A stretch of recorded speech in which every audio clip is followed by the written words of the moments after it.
All right, good evening. Welcome to our Amherst School Board meeting for the month of September.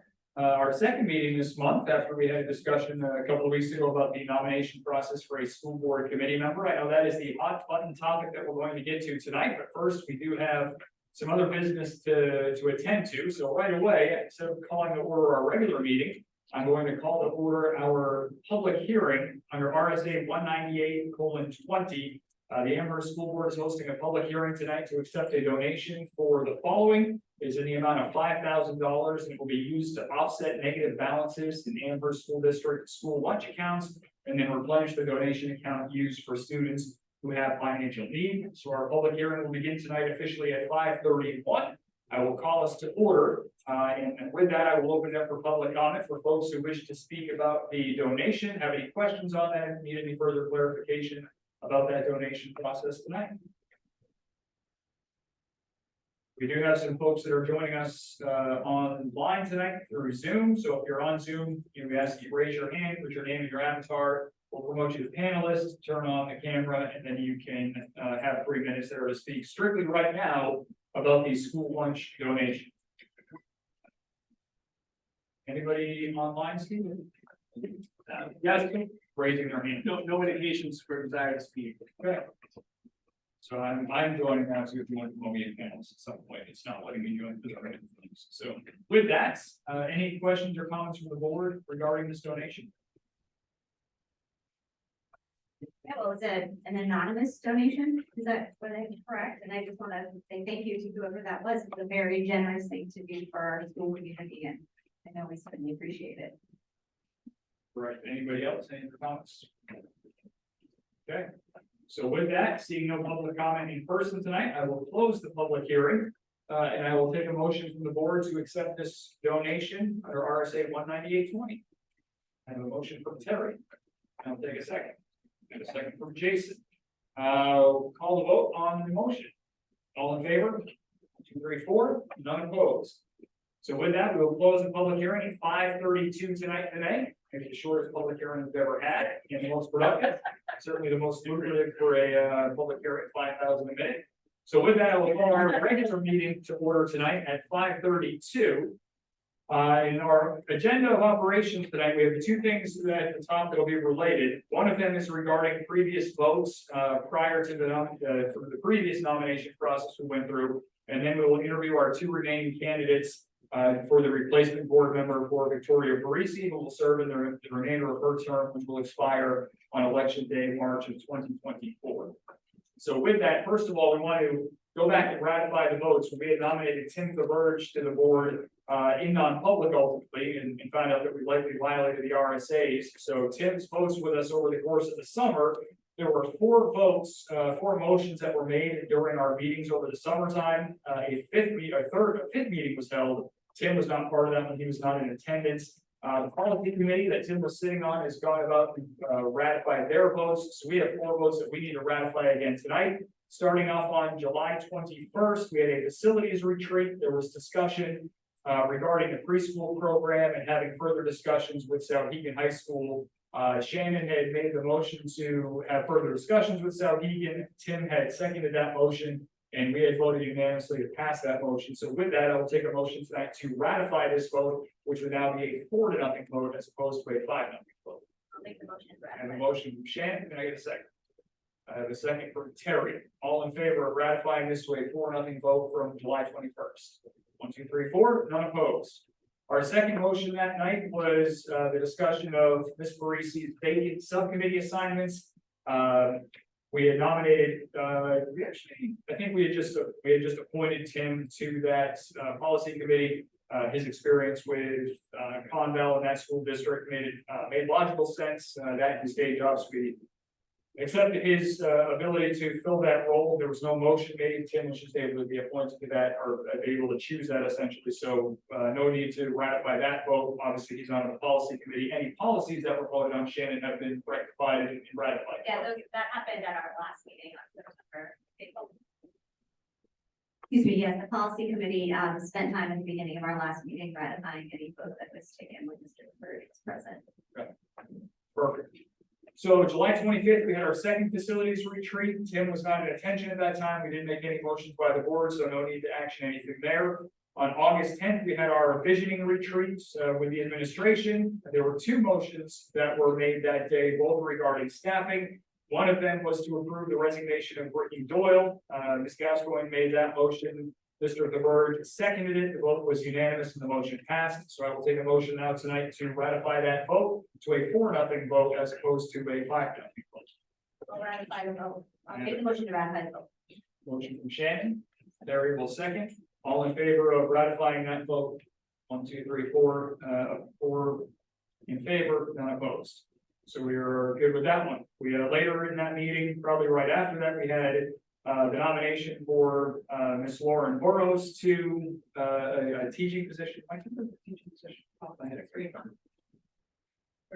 Grade 1, thank you. So grade 1 teacher, Ms. Lauren Burrows. Mr. DeBerge actually seconded that motion, so we need to ratify that vote. It was unanimous and the motion passed. So I'll take a motion to ratify the appointment of Ms. Burrows. Shannon, second. Terry, all in favor? 1, 2, 3, 4. That motion passes. So all of the votes are now ratified. The 3 votes that we took when Tim was a member of the board, those are all now ratified at 4-0 votes. We did have a meeting August 22nd. Tim was not part of that meeting. He was not in attendance. And so no further action is needed to ratify any votes after that point. So now we can move on to our main point of the agenda tonight. Thinking of a 5th board member to fill the seat that Victoria had resigned back in June it was now. So we had gone over this in a meeting a couple of weeks ago. The board had opened up application process, had gone through interviews. We did the interviews in non-public, and then we nominated Mr. DeBerge in non-public in order to have him have the ability to accept it. We offered that to him, and then we kept it in non-public because we wanted to be able to tell the other candidates personally that they did not get that. So that was a violation of the RSA incidentally. So now we are starting the process over again. We had 6 total applicants. We actually had 7 applicants. One of them dropped out before our process began in July 13th. We did those interviews. 4 other candidates since then have decided that they did not want to be reconsidered tonight. That was Dr. Carolyn Davidson, Dr. Christine Oscar Poison, Christine Grayson, and Mike Norian. They all withdrew their names from consideration prior to tonight's meeting after our meeting 2 weeks ago. So their applications are still in the minutes from tonight's meeting. You can see that in the agenda, just to have the full list of applicants. We did pull the other nominee prior to July 13th, so we did not include her information in there as well. So now tonight we are down to Tim DeBerge, and we are down to Dr. Gregory Fritz to make sure we have that as well. So those are our 2 candidates tonight. Sorry that I joined as a panelist here to make sure I'm not presenting it. There we go. I wanted to make sure my microphone is muted. So what we're going to do is we're going to interview the 2 candidates. We'll have discussions with them, and then we will open it up. Then we will deliberate in public as a board. We will select a new board member. We have the oath of office that we have here to be attested to and then signed by the selected candidate. And then we will be able to begin our regular meeting, calling that to order and then going through public comment in the rest of our agenda here tonight. So with that, I will ask the building leaders and our administrative folks to either have a seat in the audience tonight, or if they have other work that they need to do for the time being. Being that it's a board discussion, we give you guys some time to work on other stuff. They may just sit in the audience, so if you see them behind you, they're back there tonight, and if they'd like them as well back here.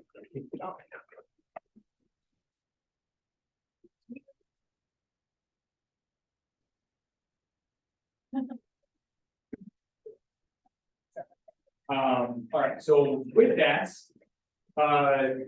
with our 2 candidates, Greg Fritz and Tim DeBerge.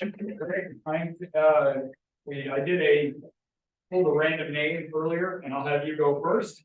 So if you'd like to come up, you can sit at either one of those mics, maybe that one there, so we're not sitting so side by side. We can see it a little bit easier. We got that one right there.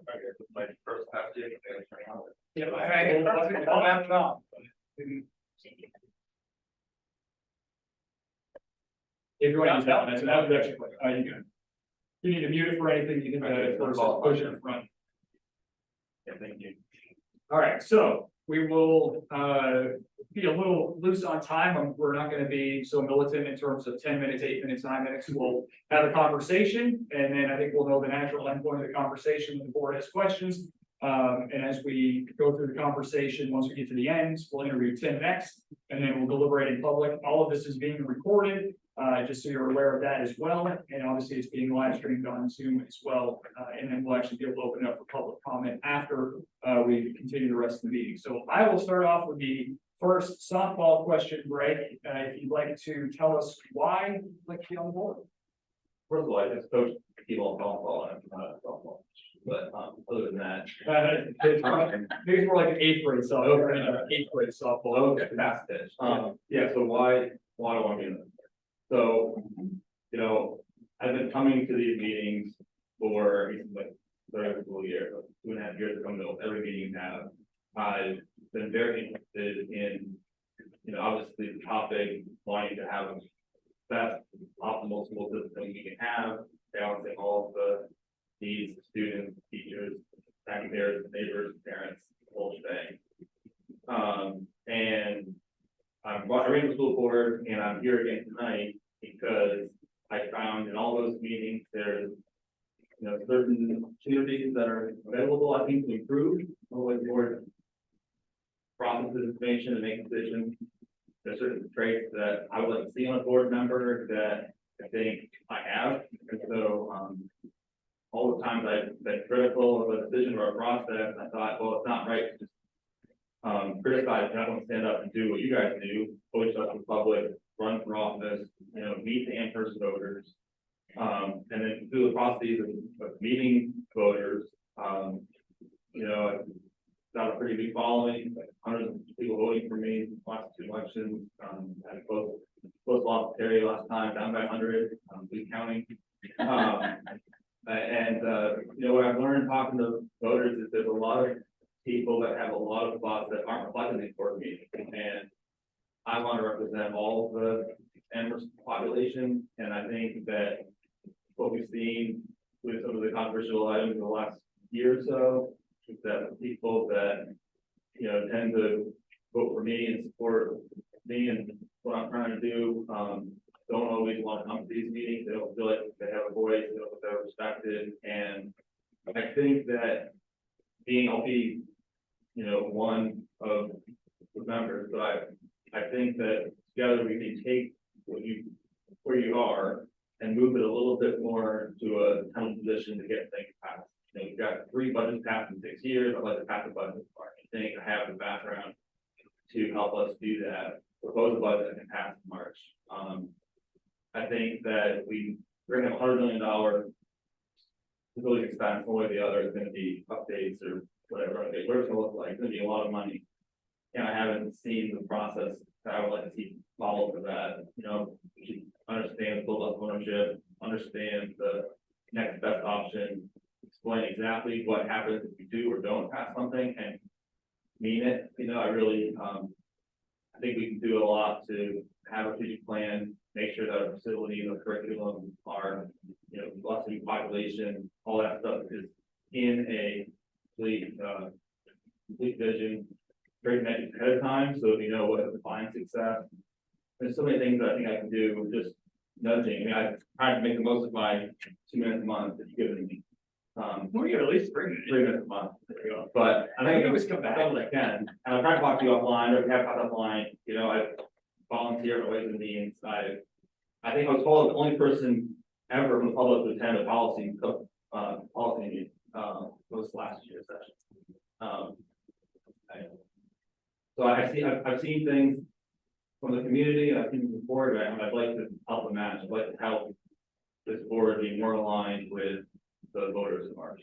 So just a quick follow-up to that, you mentioned, you know, your viewpoint not being represented on this board. How do you bring that here, but know that you still have 4 of the people you have to work with and essentially win friends, not make enemies, and try to sway people to your sides? How do you go about doing that? I'll open it for the rest of the I board. don't think I said my views on that, although that's probably true too. I think I said when I'm meeting voters, a lot of voters they don't want to waste their time. I come every month, right? Me by myself over here. I think I want to represent their views. When I was in Ways and Means, for example, I know people that have a very different view than I do, but I met with them outside of the committee and I brought their view to the committee saying, not my view, but here's what I'm hearing from from people who are knowledgeable and involved in the issues. I want to represent that. And I've worked with every one of you on different compromises throughout my term here in town. We've worked on what to do about the middle school standing desk proposal, right? We've worked on, different facility details, right? We've worked on various line items of budget from nutrition to curriculum. I mean, I know how to do that, work on the board, so I'm on the board, we did a tutoring program in Baltimore. I co-founded and sat on the board of the Principal Pathways tutoring program for middle school students. I work well, I really do with professional teams, eventually all my patents are co-inventors. I don't do it as much for myself, and I value working with groups of people. So I'm looking forward to working with you. I think we have to regain the trust of the town together. It's not going to be a us versus them mentality. It's not replace some political opponents. It's bring people together. When I'm running against all of you, I've always said, win or lose, I'm saying the same thing tonight. Whatever the result is, all of the candidates, I think we should get together afterwards and we should talk, have coffee and have a discussion, and we've done that. And as my invitation, always expressed, I believe that this is a town that we need to find common ground. We need to find the right trade-offs that can be acceptable, and it's not about defeating your enemy, calling names. So I don't behave that way. All right, let's open up to the other board members who'd like to go first. Jason? Please. Just fire away. Yeah, I was gonna say, it looks like I could ask questions, they have a follow-up, but I'm not asking all my. No, you just said, you're just making a conversation. Yeah, I just wanted, I don't understand the format. You have 2 minutes, Jason, go. So my first question is kind of related to some of the things you mentioned. So you mentioned the budget. We know that we've had budgets not back, a number of ways and means. You voted against the budget. Here tonight, you have said, and if I'm not hearing it correctly, please correct me. You've said that you feel if you were a member of this board, you could get a budget passed. So what? So I've, not to be broad, but I have one question, 27 parts. We're old. Yeah. I know. But kind of, Talking about the raw water. yeah. Really just kind of two-part question. One, why did you vote against the budget? And two, what is it that you think you could do or, make different about the budget that would make it compelling? Okay, yeah, I did vote against the budget. You heard me correctly. I do want to pass the budget. The biggest thing, so two big reasons I think the budget maybe it got knocked down. One is I think it's more than you needed. I think you're gonna have more than enough money actually on the fall budget. Part of that's because of the capital reserve fund transfer money, which is available and it's not a line item in the budget, as you know, but when you underspend the budget, there's extra money that's been transferring to the capital reserve fund every year. And I talked to the superintendent recently, we discussed that you can operate with less than the fall, it's a great real statement. So, I mean, we don't want to just give excess money that you don't need. You have plenty of money in the default calculation. You're operating fine this year, you'll be doing fine last year. And we don't, and in ways it means, we're a little more biased towards the taxpayer than the other interest groups, like the teachers, because everybody, obviously. The, teachers, maybe PTA is more biased towards the teachers and parents, ways and means more biased towards taxpayers, right? There's different interest groups that you have to consider. But as a board member, obviously, you have to consider everybody, including non-voting residents, neighbors, including people who work in our district, out of state, out of district, whatever. So I think that's a perspective being on the board. But I think what we should do is go, we talked about baseline budgeting. I think we should do that, we justify the line item. One thing came with deliberative, I think one reason the budget, well, it's not why it failed, but after it failed, we were deliberative, and we said, there were people in the audience saying, can't you reassign the line items you currently have to pay for those teachers that you want to stay in college, right? And it was mentioned by the board that we can't, that we can't put the money anywhere, so we're not going to hire them. And now my understanding is we've done just that, right? You've moved the money around to do it. So, I mean, if we're gonna be saying things about the budget that are gonna limit our educational outcomes, we really need to make sure that they're correct, especially if it's deliberative with people are paying attention. So I think the lack of trust is another reason why the budgets fail. I mentioned before, there was a 1.2% difference between the proposed budget and the default budget. And then the capital reserve fund passes no problem, right? So when you put all the details of what you're gonna do with this extra 1.2%, the voters say, and then with the majority, you say no. And then we say, the capital reserve fund that we're just gonna save for some capital projects, no plans, everyone's like, yeah, take our money, we wanna support our school building. So I think the trust is a bigger issue than, maybe we always take on. When citizens help out you guys, it would be nice to say thanks. I mean, if someone helps you understand that, the 918 violation, maybe throw them a thank you, right? I think building trust across the community would be a big deal. And, I think I'm pretty good at that. I've met with all kinds of people, anyone that emails me, I've met with in timely fashion, some other candidates, I know people trying to meet with them, and they just can't find the time. I mean, I really prioritize bringing people together on the same perspectives, and I think that's how we're gonna pass the budget, by being respectful, by being truthful, and by justifying it, every line item. I mean, historically, what we had this way, for the first year or two, we say, oh, historical justification, we should justify every line item, we should really be truthful about what we can and can't do with the budget. So just a clarification question, because you Hey, said, you can actually have you, just everybody just make sure you're being close to the mic, so Oh, since we're having a little harder time hearing, I don't think you're that close, but it sounds like it's just being muffled in some yep, of those. probably on something like this. To make sure.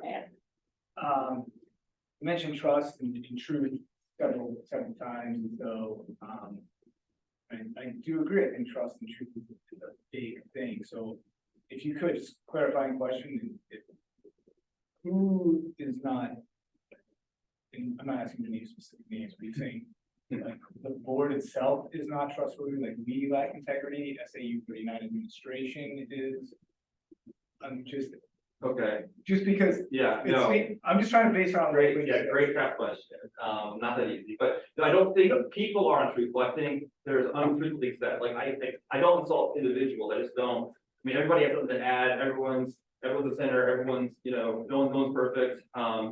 So it's not about, calling out one person being untruthful. It's about saying we're not deliberative, and members of the public going back and forth saying, can't you just, because one of the reasons you wanted to pass that budget, the 1.2% increase, was to get those teachers, stand empowerment, those student teachers, whatever classification they were, but there wasn't, we were told by the board, was that, you couldn't do it. There's no other board members objected to that statement, right? And now you can, right? And so that was just untrue, and I think it's frustrating. It's a major event that people are watching deliberative, and they're making decisions based on that. And if you're going to go to deliberative and your school board unanimously says no one objects to a statement like that, gosh, you want to believe it, right? You want to believe that's true, and you want to go be voted on it. And I have people, even before the polls, they didn't believe it, and there's historical reasons for that, right? I think there's some issues going back to the all-day K. If you vote against all-day K, and then you oppose all-day K, and now there's a space crunch problem. People are going, my God, with a $100 million decision, we voted against it, and they settled $100 million a few years ago, and now we're paying the bill. There's a lot to sort of rebuild.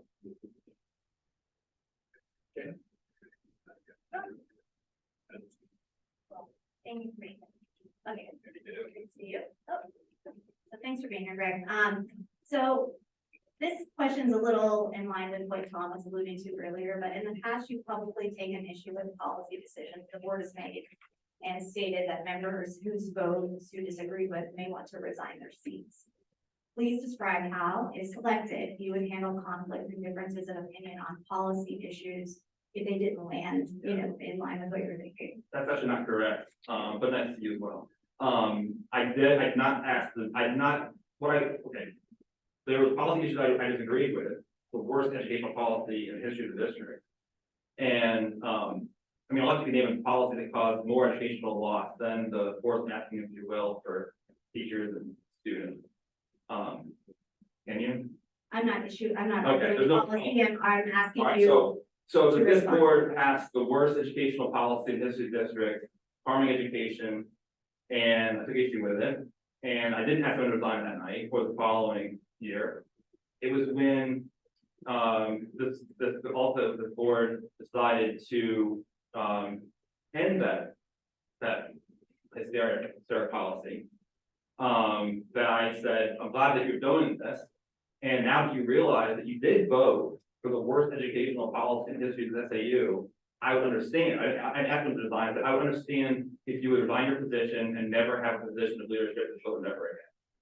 Correct, Because my question that's what did it says. state that you may wish to resign. You know, right, You- exactly, right, that's what I Right, said. so, right, And that's what you said. I think that anybody that did that, that the children, they really need to.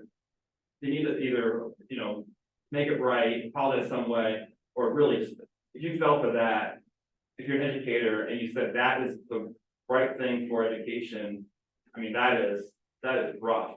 I would resign, if I made a decision that poor or worse, I'll resign, absolutely, So again, I'm not arguing with you on the policy. yeah. My question to you, Jason, we're on a But board. that's right, my question is this, as a member of this body. right, There may be a time when we take a vote and I disagree with the other members sitting here at this table. And I may disagree, you know, vehemently and feel very justified and have data to support why I disagree. right.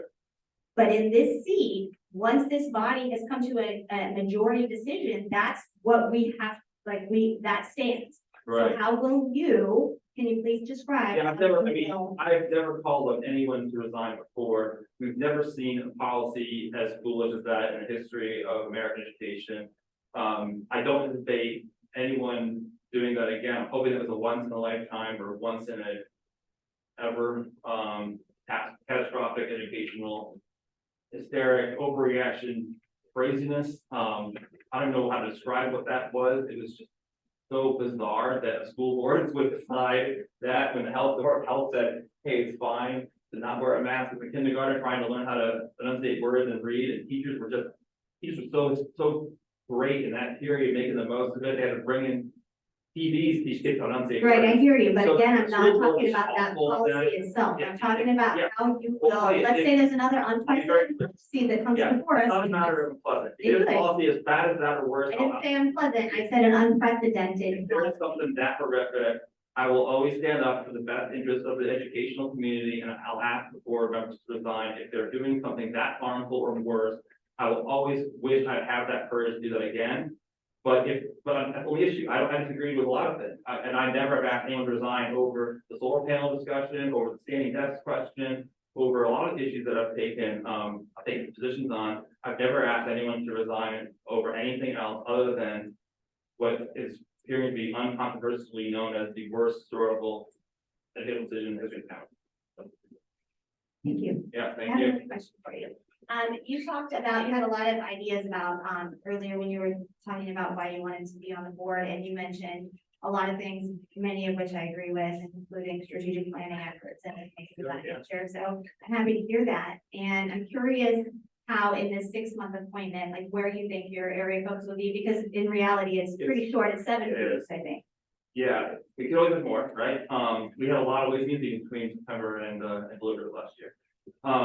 So I think if I was elected tonight, I mean, I don't know, it's not on the agenda, but I'm not sure I can do this or not, but I would turn to the superintendent tonight and say, I want to see, startings of a strategic plan by Christmas, and I want to be able to present at a public meeting for deliberative what at least our goals are, the startings of a plan. And then I think what we should do in our, assuming, you know, we stay stable personnel through the election, in our retreat in July, I'd like to have us put out our goals and our objectives. We're gonna try to marry every policy to those. And then we come back and we get a plan, you know, that we're following, because I don't understand how we can sit here asking people to put $100 million for a school when we don't even understand that school's gonna meet the strategic plan that we're trying to do. What is our teaching philosophy? What is our curriculum? What does our student body makeup look like? You know, I talked about the special needs population and, you know, I didn't just ask you what was it, because you mentioned, this board, not you, but this board mentioned, you know, the new plan, proposed Article 12 would have made math special needs, demand going forward. And I asked, well, what is demand going forward? And the board said, we can't know that. Then you can't know that you're saying, you're in the street, you can't know that the plan, the building's gonna meet it. So rather than just leaving it and just walking away and saying, you know, the gotcha policy moment, I went back and I did an analysis and I published it on our report of what I, based on Department of Education data from the feds and from the state, where I foresaw our community special needs population, needs going forward, which should inform not just the square footage of the new building, but also how it breaks down. We need to have one-on-one rooms at a certain level, quiet rooms at a certain, you know, level. But I want to make sure that the $100 million building plan matches the strategic plan of what we at least think we're gonna look like to a real degree. Obviously, I'm not trying to say we can know everything before we can pitch $100 million, but this school should last us 50 years. I mean, 30 years if your number, I guess, but you know, 30-year fitness to a building, we can't go back in 5 years and get it wrong. And so I admire what we've done, Shannon, especially the JFAC team, a lot of good work in there, but I don't think without a plan, I don't know how a $100 million ask fits in. That's kind of my summary. I would start right away. It doesn't take long. We do one meeting to get our plan outlined, our major goals, and we have to provide a little bit of it. I've done it before for my job, right? We have new CEOs come in, I run a business unit that, you know, I can't remember, but like on the order of the $30 million school budget. And I mean, we have to come in and redo our plan and Mary takes to it. We don't have 2 years burning through cash before you get a plan. We do it right away. I think we can do it, together this year. I don't disagree, we have started towards, so maybe you weren't at this meeting, but. Awesome, thanks.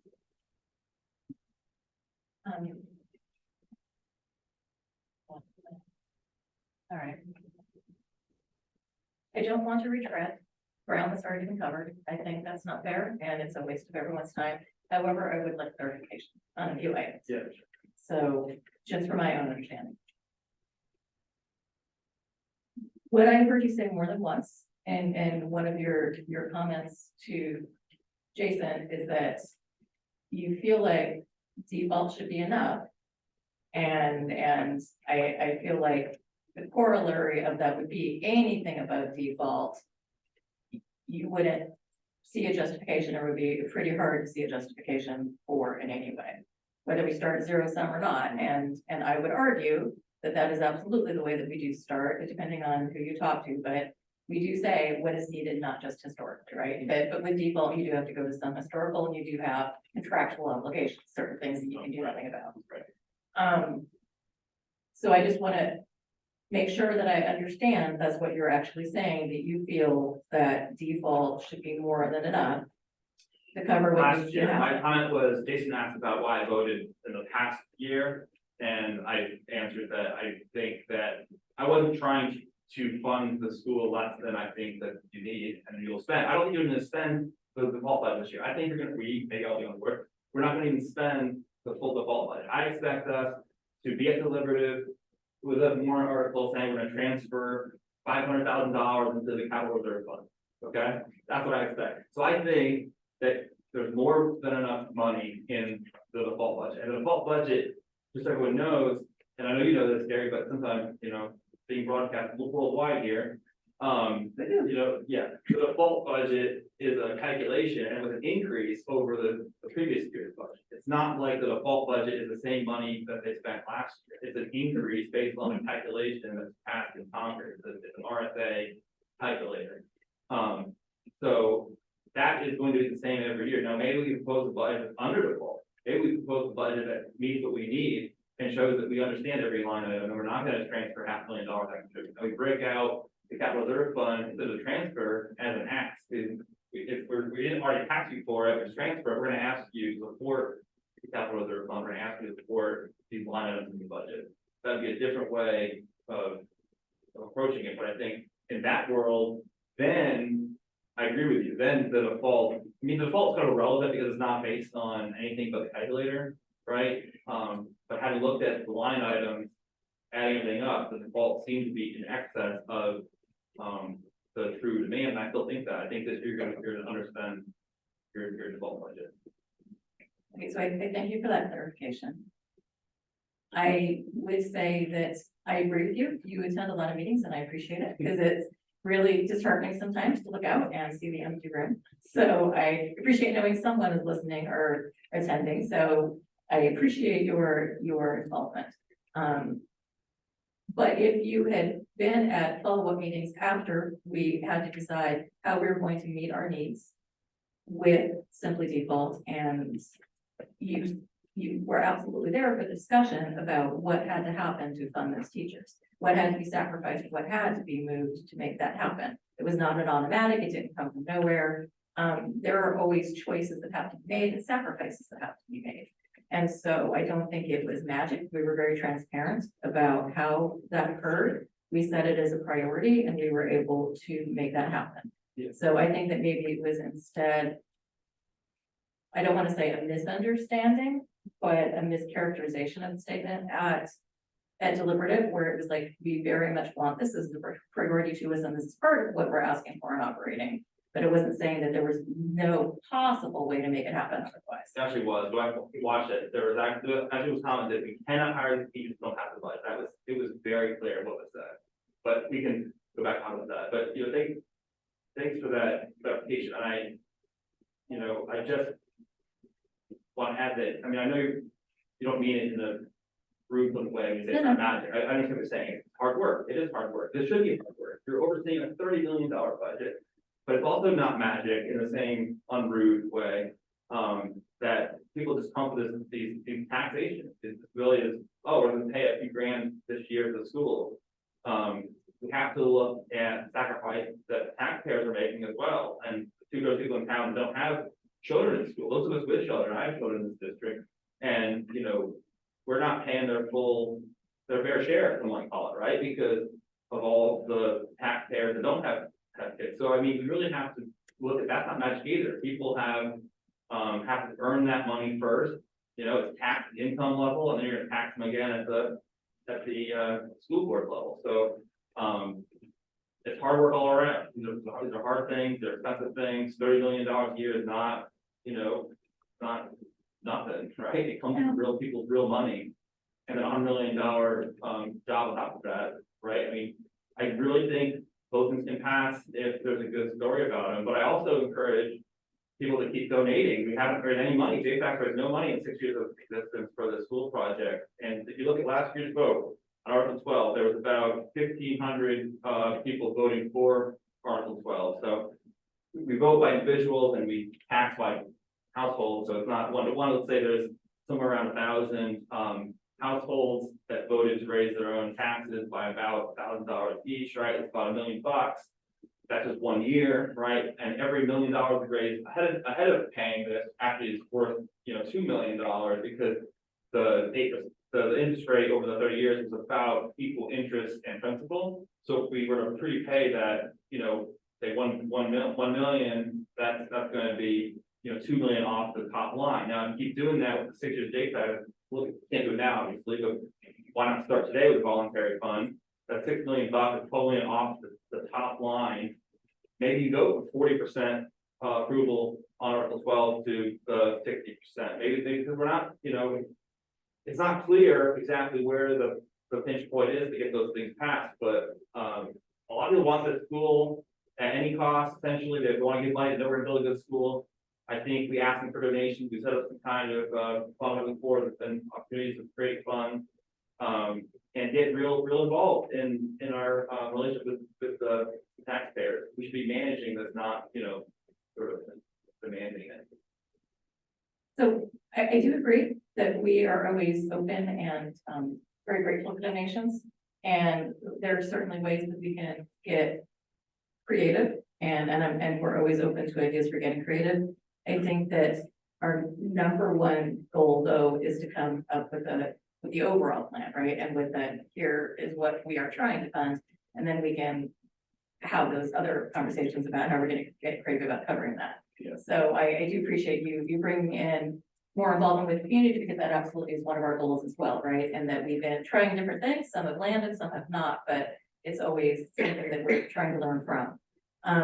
I'm sorry if my language got offensive, I didn't. No, it is, I want to be clear that I also wanted to use the same word that you used. No, that's I fair. didn't want anyone to think I was saying, Carrie thought it was magic, no, we're just having the same conversation. Yeah, I'm simply saying that, you know, something doesn't come from nothing, that there has to be a sacrifice made. To do one thing, you have to say this is a priority and then something else won't happen, right? That's taxes work too, if people wanna work on their house, they can't because they have to pay a higher school tax, right? So there's a sacrifice on every party involved in this process. And that was not voluntary, right? And that's what we'd like, the more, I think to have more civilized society would be to ask for people to donate to these important causes. Do you really support the schools? As opposed to the, you know, the coercive taxation, it just creates a lot of resentment and misery. I think one way to do outreach is to keep offering opportunities for voluntary contributions. And I also want to thank the member who donated the $5,000 to the lunch fund earlier. Yeah, that would agree. I would just think it's fair to point out that we always have to raise everything that it requires to run, knowing that we will receive income, that we will receive tuition, we will receive things that offset that. And then sometimes things don't cost quite as much, they cost less, there's always a little bit of plus in a budget, right? A budget is a plan. And so I don't know, sometimes at the end of the year, man, it's like we're looking under the couch cushions for change, right? Like we're right up to the wire. Mhm. And then other years, there's a little bit more because we were able to get more revenue for one thing or another. And there is some unanticipated revenue at the end. By saying, hey, rather than asking for money and then giving it right back and then saying, I want it again, putting that towards capital fund, I think that's a very reasonable thing to do. But it doesn't mean we can count on it. It doesn't mean it's always gonna be there. And I don't think it would be, we absolutely could do it as its own line item. It's one more thing to be sure, is simply saying, hey, if we do happen to have that, here's a really good way to use that. Is not the same as saying, well, we over budgeted because we knew we were gonna have this. I don't think it's fair to You're right. characterize it that way. That's fair, I agree, I agree with that. So thank you, just wanna make sure No, we're I'm with you, on the same page. thank you. Shane, Jason. Yeah. Greg, I'm gonna be honest, and Tom, tell me if this question is not what I meant, after I ask it. Not allowed. Or one that did judge. Yeah, Okay. yeah, so you can. I pretend you didn't hear that. So Greg, I'm gonna be very honest, obviously, you know, we're not really to talk about the interviews that didn't happen, it didn't happen. You know what I'm talking I don't talk about, you don't recall, about. Yeah. I always wanted a microphone like that, was before the day recall. But, you know, I'm gonna be very honest with you and definitely not trying to be personal. I hope you don't take anything that I say as personal. But one of the challenges, I think Shannon alluded to, but I'm just gonna ask it very directly to give you an opportunity to either address it, not address it, and Tom can tell me how it's stand. Is some of the interactions that you've had with the board and it's either the ways that, so I actually have two questions, either as a, you know, member of the public or member of Ways and Means. So for example, Shannon alluded to the, you know, how do you want the resignation, I'll just call it the resignation. I welcome the resignation of the people that voted for the worst policy in history. No, I know that's clear, it's definitely. Okay, yeah. But there was also some other instances like, it was confusing as to whether or not you were representing Ways and Means or if you were representing, you know, you as an individual resident.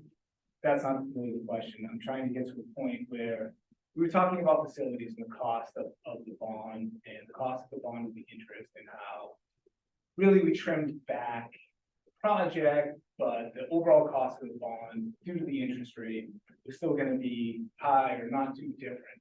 Right. And I don't know how to categorize it. I don't want to like put hyperbolic adjectives on. Yeah, I mean, like, Carrie, I'll take them as not, right?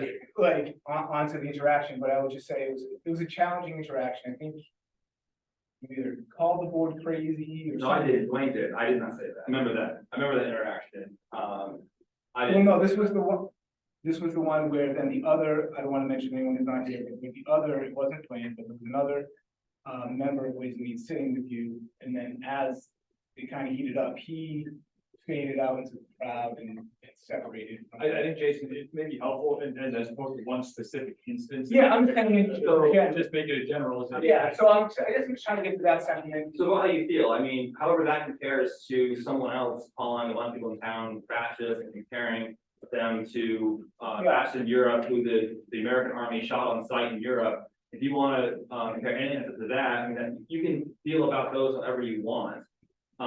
You have two candidates to pick from, neither of us are perfect. I actually do not recall, not to be funny again. But Yeah, yeah. Recall calling you crazy, I'll call the board crazy, I'll call ever using anything as rude as crazy, certainly not fascist. So I don't recall saying that. We can talk about it later, we can find it again. I think you have enough interaction with me to know how we do. I mean, election day, you know, we had a little side bet there about the lawn mowing or leaf breaking or whatever. Yeah. You know, I mean, yeah, well, okay. But, I mean, I think you know what I'm, you know, whatever, I know who I am. I mean, if you like me or not, that's fine. I think I'm the best of the two candidates to be on this board. Maybe we won't be chummy and doing grass mowing favors for each other, but I think we work together on the board, and you know, I don't want to say how much you like this. For the direct question, and this is, aside from the mask policy, the worst one that you've ever seen, and everybody knows my thoughts on this. On a standard policy decision that you vote against, it's 4-1, it's 3-2. Are you able to put feelings aside and be able to support that decision in the community once the board decides that that's the way to go? Of course. Whatever, I've been in public, I've been a player, I've done all these things, and you haven't seen me do anything. Maybe I'm accusing crazy, I don't have to tell you.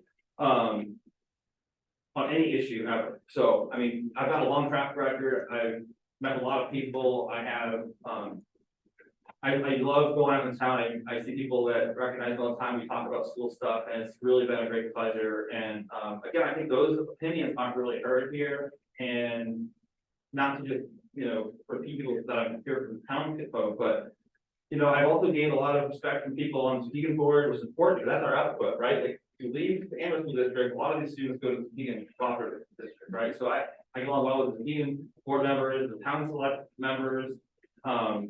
So you know, I don't know what to tell you, but yeah, so when everyone likes me, I'm not gonna. No, yeah, I'm just being honest, like that was something. I wasn't gonna have a year left in the parade. That you talked about. Yeah, so my other question, another potentially uncomfortable question, we have obviously as a board made a mistake, which has put us in this awkward position to do this all over again. One thing, that came up, last year ways and means, there was a right to know, and there was some errors made.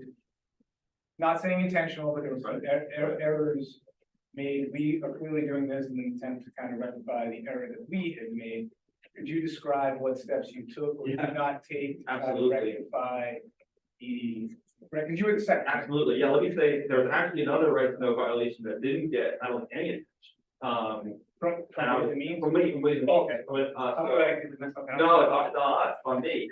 So, you know, I'm just a dad. I just want to volunteer. I don't have any law degree. I don't have any history of reading RSA. I didn't know, you know, these things. And I started with meetings 2 years ago, right? And in that year, we didn't have minutes at all. We didn't have meeting minutes.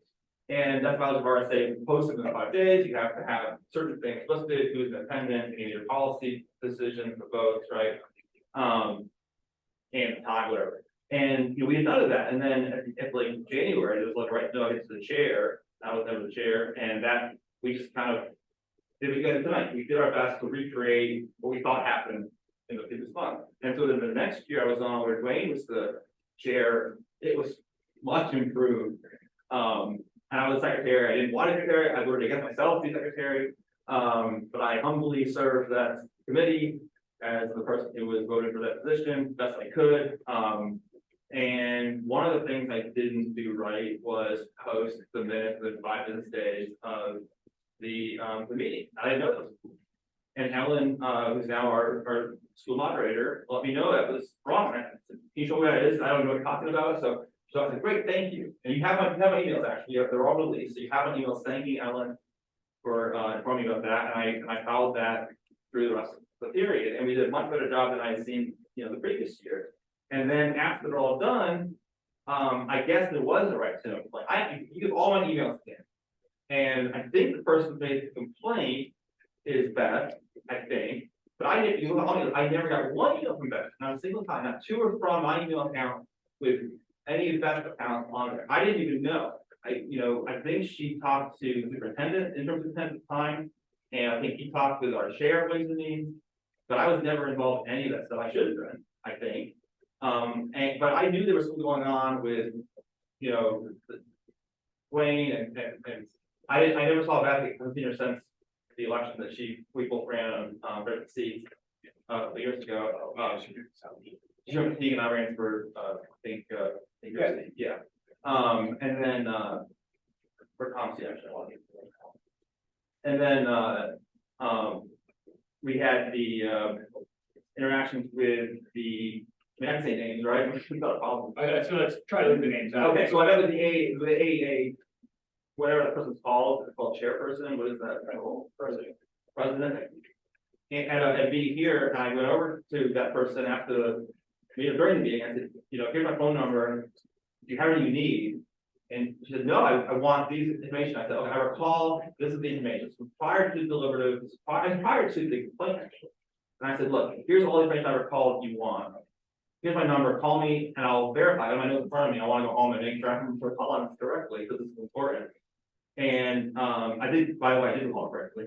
But then she never called me. I saw her like a month later. After she never called me, I try to not take every dumb call. I hope I didn't turn her down, right? She said, no, I never called you. I said, okay, well, I was trying to create a back door between me and her to help this facilitate this conversation. I was involved in Steve and Dwayne's, interaction. But I wanted the public to be able to know everything they have to know. And and anytime you want to go over and rip my SAU email account, anyone's welcome. And I learned a lot from that. It's the same mistake you guys made, right? Ironically, right, is the 91A. Well, you're C3, you call C3 apply. We just use it to follow the seconding, but it's not really clear. Ways and Means is really a policy committee, but I would like to have everyone know what we've done there. And I asked people, because I didn't know anything, there were people on the Ways and Means that served in selectmen roles and other school board roles, and I asked them regularly in the meeting, am I doing the job with the minutes? Are these good minutes? Oh, you're doing great with it, right? So it's just like what Tom and Terry said, like, your mistake wasn't intentional, you were following precedents, you were doing your best, and, you made mistakes. I've had the opportunity for the first time I've spoken publicly about any of those right to know violations or situations with Ways and Means. I don't I'm happy to talk to anybody about it. Anyone wants to talk to me, I'm happy to talk to anybody about it. Or anything else. I really care about the school system. All I talk about is Amherst School District. I don't talk about politics generally or even leading policies. I just really want this district to be run in an optimal fashion. This is what I care about. And I did go to the Muskegon board meeting on Annex before I'm elected tonight. I'd like to talk about some of that, but I usually don't go to their meetings either. It's, this is kind of been my focus on every aspect of the policy, the spending, the process, I think, that's why I'm running. I really want this group to be successful. One last question, Shannon, right? Yes. Yeah, sure. I mean, I say we have to be militant on time, but I also. yeah, we're also kind of dragging out. It's fair. First, thank you for talking about that, and I agree, like, we don't know what we don't know, and as we learn better, we do better. And so I appreciate you taking responsibility for that, of learning better, and then obviously trying to do better once you do.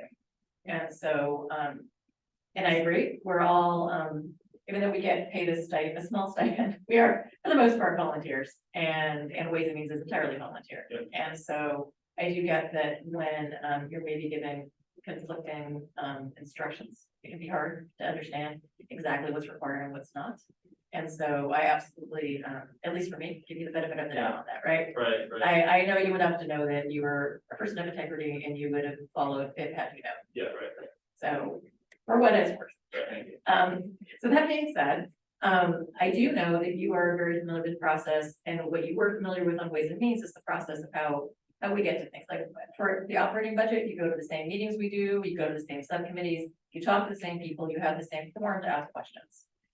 You work in good faith with us, or at least we hope, and we certainly try to work in good faith with Ways and Means to come to compromise.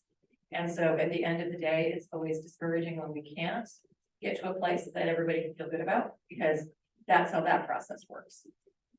For a teacher contract, however, we send our representatives, they have their representatives.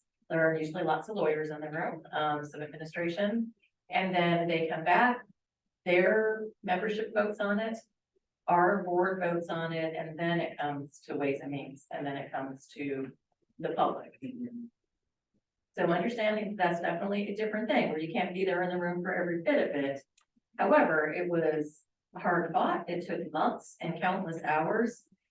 Everybody got a little closer to what they wanted. Nobody got everything they wanted. Tell me a little bit about why you did not. I know you supported ASSA, but why did you choose not to support the AEA contract? Yeah, that incorrect, I should say. I abstained from the ASSA. I did not support the ASSA. I didn't vote. I'm sorry, No, either way on that one. I just remembered on that. I'm sorry. I thought you had said that you supported. I did not vote either way on ASSA. My wife was para in Wilkins last year, so I didn't feel like it was right for me to voice any opinion at all. Maryland stepped in and voted in my stead for the Ways and Means. Okay, that's right. I'm sorry. I missed For the that. AEA, I supported AEA contract. I was in the minority of Ways and Means on the AEA contract that I supported. I thought Josh and Tom did a good job on it. And I think Amy, that's part of the name, but I think Amy did a good job on it, whoever else is involved, I'm seeing. I thought it was an improvement. I supported the AEA contract. I spoke in support of the AEA contract at Deliberative. I spoke out for that at in my campaign last year. I fully supported that contract. I opposed the budget and the facilities plan. It was a minority on this school board. I was both minority on the Ways and Means and on the school board, but I cut the apple exactly the way the Amherst voters did. My vote, and my way of critical was to say, vote down the budget, they did, vote down the billing, they did, and vote yes on the union contract, and they did. And so it's not that I led these people to vote that way, because if I had done that, if I was leading these people, they would vote for Fritz, and I would be sitting over there, right? So I'm not coming as like a leader of the, town. I'm coming as a participant, a member, an average member. I am not the Ways and Means that vote no on AA. I'm not the school board that votes yes on the facilities plan. I cut the apple exactly as the average Amherst voter, a base of voters. My views are informed by the residents. And so I did support the AA contract, and I'm very glad that it passed. I'm so sorry, Greg. That's my fault. No, thanks for I got the express that opinion, because I think that's important. I mean, I also put that in the write-up, Carrie, like the thing that's in front of you. So I mean, I want to make sure people understand that. And I try to make things clear. I know some things are hard to remember everyone's vote. I get it. No, and that's on me for not looking back immediately before I see that. I'm sorry Okay. about that. Yeah. But okay, so very briefly, why were you in support of AA? So there you go. Okay, so- My mistake. Yeah. And Okay, so- fine. So, I mean, there were parts of it that I didn't love, and maybe I would have crafted differently if I was in John and Tom's, seat, or tried to, whatever. But I thought I did a lot of things right. I thought, the smaller steps, I thought the overall pay raise, especially as I mentioned, deliberative, we factor in the essentially zero raise for 1 year prior. If you have a 4-year contract, it's really not. I know how it works. You have to show the % increase salary, but you average in the 0 year prior is a much lower number over the 4-year term of that new contract. So I thought it was appropriate. I want our schools to be competitive. I think labor should be the most expensive part of our organization. I mean, I don't know. I can't imagine a school being run where labor isn't the most expensive thing to do. What we do is a service industry, right? So I thought it checked a lot of boxes for me. I have some issues with some details, and maybe one day I'll get to negotiate a contract, but I thought that was a good model, and I congratulated Josh and Tom at, I think, the PTA meeting. I'll congratulate them again now, they did a good job, Amy and everybody else that was involved. Thanks, I appreciate hearing your thoughts. 60-second closing statement. I didn't prepare any. I didn't prepare, but I did last thought, so it's fine. I'm not very long-winded, as you can tell, so. Yeah, I don't know, I think, the highlights that other than the little paragraph you have in front of you, I want to leave you with is that, the town has approved some of your important measures, but I don't think for the reasons that they don't want to spend the money. I think they want to have understanding that the money is being spent in a high value fashion, and I think a really planned high plan is important. I think a budget where a lot of things are defensible in a very clear and consistent, truthful way. Again, not an accusation of saying that is a process that I found to be successful in other realms, in other towns where we had similar kinds of forums. And I have relationships with, the meeting board, some of the political entities in town, the selectmen, and I'll have them, I think they'll work with me. I think it'll be a good, short, intense time. I'm not always as long-winded, but you're giving me a lot of freedom here. So I like the way I'm on the meetings. I think it's good to have time meetings that, I respect everyone's time and process. I think we can regain some trust, but I spend time with you guys so often, but I do respect you. I think I can make a difference in 2 minutes a month. So just imagine how happy I'll be to be here for the whole meeting. That's all. Thanks for your time. Thank you, Greg. Appreciate it. Tim?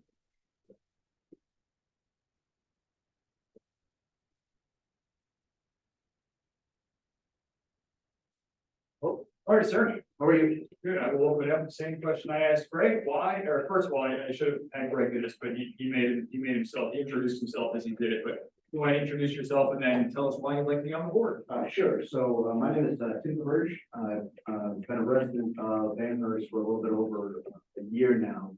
Prior to that, I lived in Hancock. I was there for about 6 years prior to relocating here.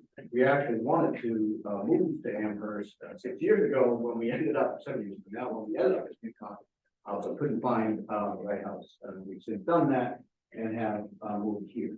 When moving from Massachusetts, there were 3 districts that we considered. One was this one, the other was Conda. So those are the 2. I don't remember the third one from the top of my head, but those are the 2. So I'm an Eagle Scout and a Visual Honor member of the Order of the Arrow. I just spent my life in service. When I moved to Hancock, I was near immediately drafted to serve on the town's telecommunications committee to try to bring broadband access to the 25% of the town that had nothing better than dial. So that was my first foray into government, local government, where I too had to learn the ins and outs of posted meetings and minutes and notes and all of that fun stuff that I didn't know I had signed up to keep when I was just trying to get broadband to the town. I was then approached to run for school board out in Conval, which is not something I had thought about in 20 years. I had run once back in Massachusetts for my hometown, but didn't win that election. I was also 21 at the time and didn't really run anything. But having said that, so I moved here and decided I was going to take some time off, despite the multitude of requests from the town for members of this committee or backups on that committee, just to settle in. I'm new here, so I don't know the players or didn't know the players. Was trying to get a real lay of the land before I got involved. I thought about running for the board in March, chose not to when other candidates ran that I would have supported it, and therefore then didn't need to also feel like I needed to run. Then when this position became vacant, decided it was time to, especially seeing after there was a second year of a default budget after multiple default budgets, that the bond didn't get across the table. It became clear to me that I might have some experience to offer based on my years as both a member in Conval of the board and chair. Okay. Open it up to the board for questions. Jason? I think I'm gonna continue to be the uncomfortable question guy. Yeah, I try. I'm here for you, so I can my let's just hit the elephant in the room hard. Obviously, the elephant in the room, Sam, is, your, I don't know how to phrase it, your experience or messaging or interactions with community members, both at book reconsideration and Facebook. Sure. Obviously, there's some segment, I don't know, I don't do social media. Sure. So, but obviously there's some segment, maybe a large segment, I don't know how big of a segment, but at a minimum, some segment of the population at this time feels that either your political views or your demeanor or your message delivery, or wording is inappropriate. So I think it's, sure, I asked Craig in two parts, I'm gonna ask you in relation to that two parts, that was kind of my preamble. sure. One, if you could just talk about those experiences and kind of, you know, how that might or might not influence you, like your political views might or might not influence you if you were a board member. And two, to what extent, you know, as I said earlier, we made a mistake, hence we're doing this all again. Would you be able to go to repair those relationships, or if you're not interested in repairing those relationships with community members or what have you? Sure, so thanks, so yeah, so I know exactly what you're referring to, and that's perfectly understandable and not unexpected, so I am nothing if not direct, I'm also nothing if not driven by facts, so I managed to land 2 degrees in my 5 years at Northeastern by accident, one was in political science, the other is in history. I consider myself fairly steeped in both topics. I'm also usually pretty careful in the words I choose, meaning that if I'm going to say them, they're usually based on fact or analysis, although at times, without question, they may have a bit of snark to get the point across. So yeah, I absolutely use the word fascism. I absolutely use the word fascist. I use the word, I believe, Christo-fascist, if the other one did. So I missed the August 22nd meeting because I was moving my oldest child back into Washington, DC. So this was obviously after that. And there had been some concerns raised about my statements. And then one of the places we went while we were down there was the National Holocaust Museum. And I'm going to use that experience to stand exactly where I stand. Are those the words I should have used? Maybe not. I could have probably used authoritarianism as a nicer way to say that. But as the father of 2 children, on the LGBTQ plus community, the very real presence of hate groups in New Hampshire, like NSC 131, and the recent publication of Project 2025, compelled me as a father to act to protect my children, no differently than those seeking the parental bill of rights. So I will do my best in the future, whether as a member of this board or not, at your pleasure, or as a member of the community to better choose my words, but I won't relent in making sure people understand the path down which some of those decisions are. Can I ask a follow-up? Of course. So, being very vocal in your views is absolutely your First Amendment right when you're speaking as a parent or as a private citizen. I wasn't a member of this. And I understand. So if selected, how would you interact with the public when their views differ from yours? Sure. You talked about the parental bill of rights, and Sure. I think the other candidate here was ran on that platform 1 year. So we have a broad tapestry of folks who sit on our boards with varying. Without question, I'm sure you do that. So I came from a board, my previous experience was on a board of 13 people that ran the absolute political gamut, from the progressive left to the fairly conservative right. And as the 9 towns that I came from in the Commonwealth District, and Amherst is a microcosm that did exactly that, except all closer together because it's the one town. But all of those views are still there. But it's about the board coming together to find what is right for the students. Again, based on facts, based on science, based on what the fiscal ability of the town is to pay. And And so I think you have to put all of that together, this board discusses that, comes up with that answer and we'll bring there. There's always gonna be, there will be, however good of a plan this board can sign to fund the much needed changes and additions and renovations to the school. There's always going to be a portion of this town that will vote against that. Doesn't matter how good your strategic plan is, which we desperately need. Doesn't matter how good your presentations are on building needs. There is always going to be a certain percent of the town that will vote against that.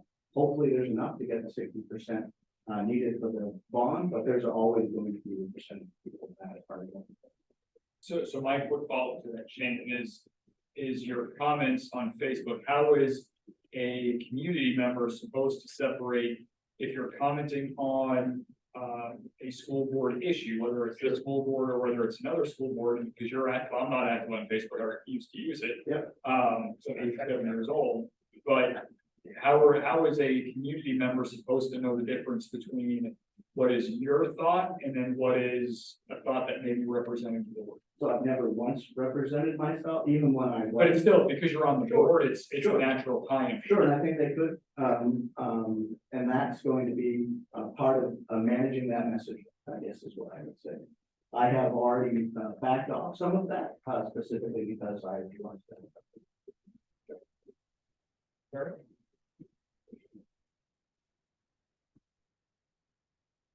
Well, I don't know as well. I don't wanna drive it into the ground.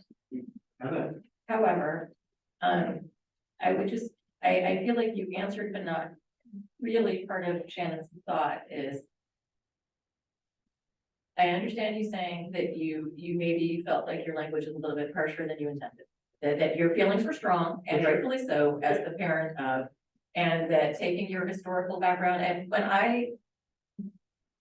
I definitely did my homework and watched the part of at least the recorded part that was on, and I was also able to read some things online. Online, a whole lot gets lost in context for back and forth, and that's its own thing. But for the recorded part, to me, my impression was that your overall message was, let's learn from history. And things don't get bad immediately, it's through an No, it's- erosion it's small of, gradual steps, and the minute you start attacking, the words are exactly the same, the parallels in today's. Conversations overwhelmingly parallel the 1930s and the rise to authoritarianism there. There's even an invasion going on in Eastern Europe, by a very similar, individual. And so the parallels are there. It starts by attacking the word elite. It starts by references to globalists. It starts by blaming people that represent 1 to 5% of your population for all of the ills of your society. Those are literally the warning signs of how you get there. And it's slow and it's gradual. You don't notice that you've gotten there. And so there needs to be a voice. There needs to be a strong voice when society is moving in that direction. And that's why I said what I had to do and what I felt I had to say and the words I used at that. okay, so and again, I feel like that is, to me, explains your comments in context. Sure. However, because of the choice of words and people taking it as a personal attack, I didn't point and I understand I that, didn't point to any individual and say you are. I know, and so I It really sounds like, because it is. fair.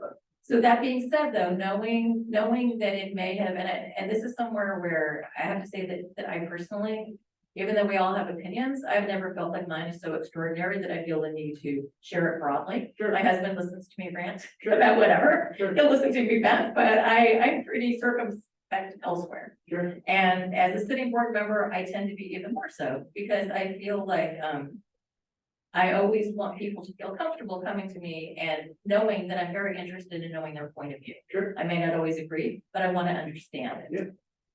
So what steps would you take to make members of the public comfortable feeling like you would be willing to listen and at least understand their point of view, even if, again, you might not agree, but you can at least understand where they're coming from? How would you feel you could make them comfortable that way? Sure, I think there's always ways to have conversations with people that you can disagree with. I mean, I do that in my 95 job on a daily basis. There's people I staffer for the Department of Labor. Now I have worked for 5 different administrations, all of them had pretty rabid disagreements with the highest level of that organization.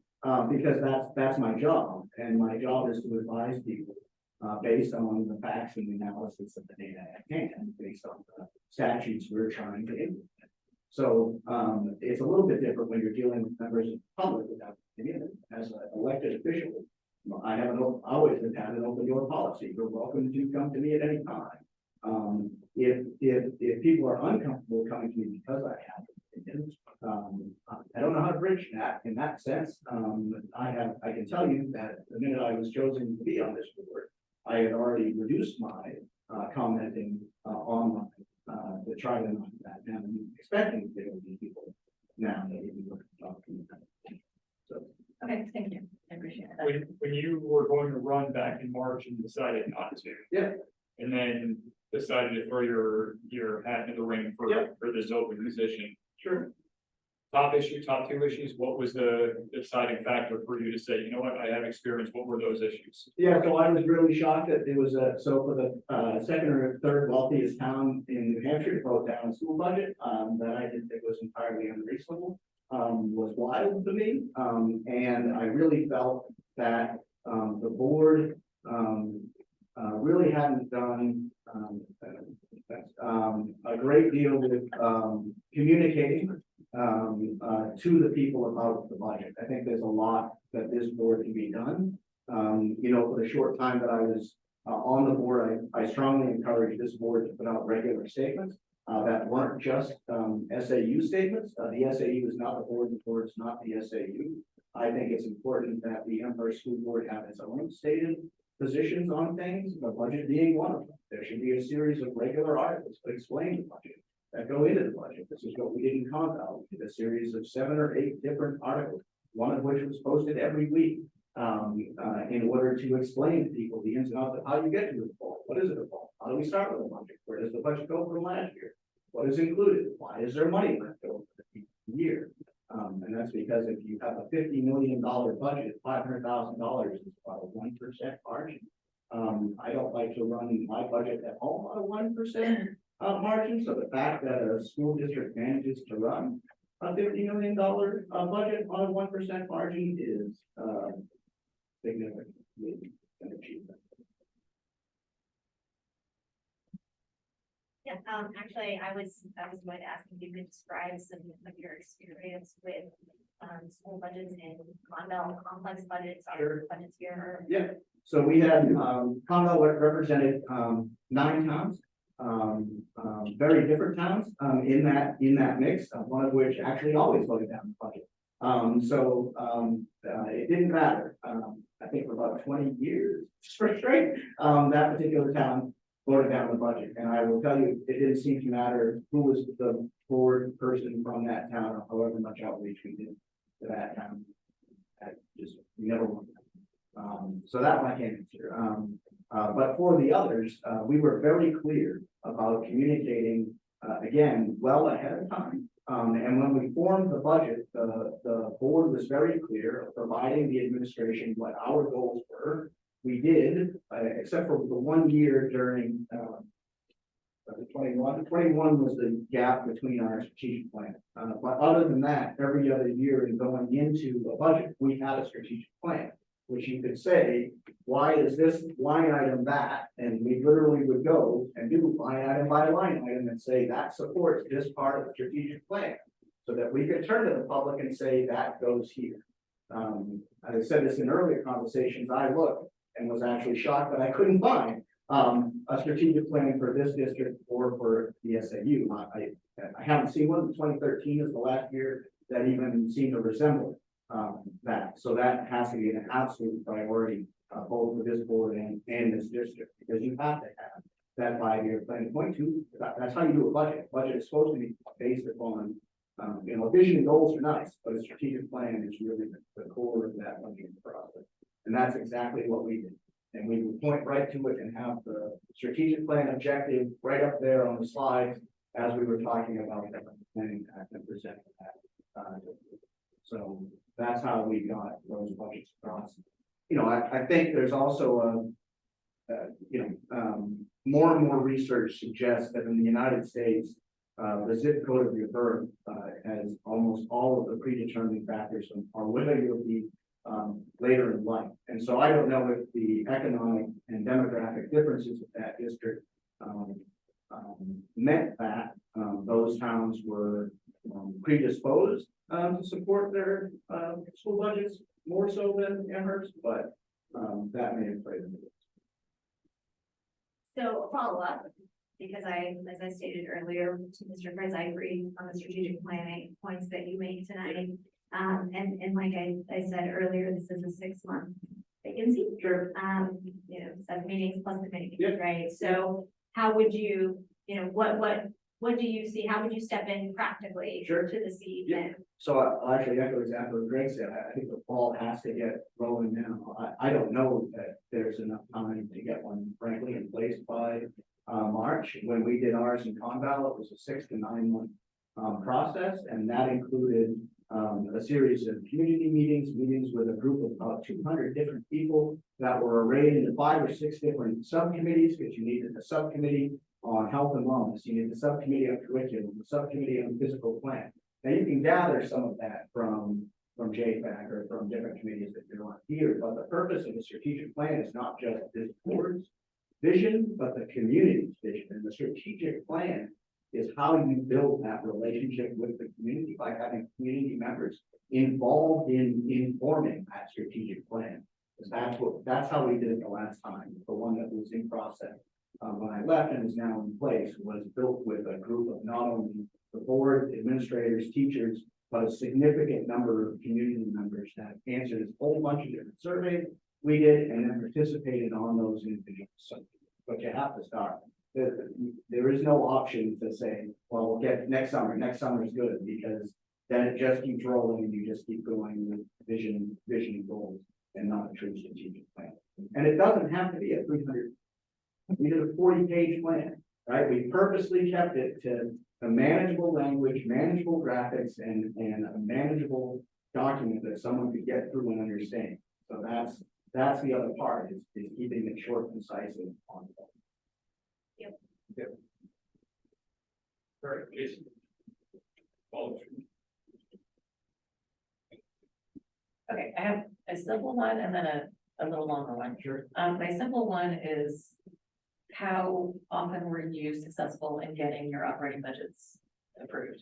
I know the one town, no, but overall. Yeah, in the one time I was there, we had one default that was overturned by recount because of the hand counting and two egregious out of not correct. So every year we have to do it. So that's a simple question. The more complex question is, tell me a little bit about your day job. And normally, I don't know that it would Sure. be something that relates, but because such a large part of what we're called upon as board members to do is policy. Yeah, so I work for a federal government. I work for the U.S. Department of Labor, specifically the Employment and Training Administration. We run a network. Most of us know us from the world of unemployment insurance. When you lose your job, you get a third of your pay back through UI. That is the agency I work for. We also run a network of 2,300 American job centers nationwide to help American workers find a job and to help U.S. employers find employees for their job. My job is a policy expert. So I draft federal regulation, I review statutes, I provide technical assistance to members of Congress when they're looking to draft legislation. I provide interpretation of those statutes, of those regulations, the agency administrative guidance. So I literally spend my day reading public laws, reading the U.S. code, reading the Code of Federal Regulation. All of that stuff falls to me. Our agency works exclusively around the area of workforce development, which is, and what I've always liked to say is, a lot of the other social challenges in the United States become a lot less difficult to deal with if Americans have a good job for an employer. And so that's my agency's job, is to try to connect people that have the skills with jobs that are available, or to upskill and reskill the workers that need those jobs. And so literally daily, my job is to pour over those regs, those statutes, those rules, provide guidance to all 52 of our, we call them states, it's because the statute does, but it's the 50 states, DC and Puerto Rico. We have also involved with some Pacific territories in the Virgin Islands, but they're treated a little bit differently in statute. So, yeah. Can you talk with us about any experience you may or may not have related to, capital, capital? Yeah, so capital improvement, yeah, Yes, capital thank planning, you. capital improvement, yep, so, Sitting a little bit. yeah, started with sure. numbers. sure, so, so when I joined the Commonwealth Board, I had no idea, what that world looked like. I am forever grateful to Tim Grossi, who was their, facilities manager out there for bringing, me specifically, but the rest of the board up to speed on all of that. We managed 11 buildings, including, 2 of which were about to need some fairly significant overhaul, while at the same time actually trying to downsize elementary schools because they had too many. They're actually going through the exact opposite problem that you have that we have here in Amherst with not enough room to frankly too much, which is, you can imagine, just as difficult a conversation of trying to tell a small town in New Hampshire that you want to close their elementary school. So anyway, we developed a 10-year capital improvement plan.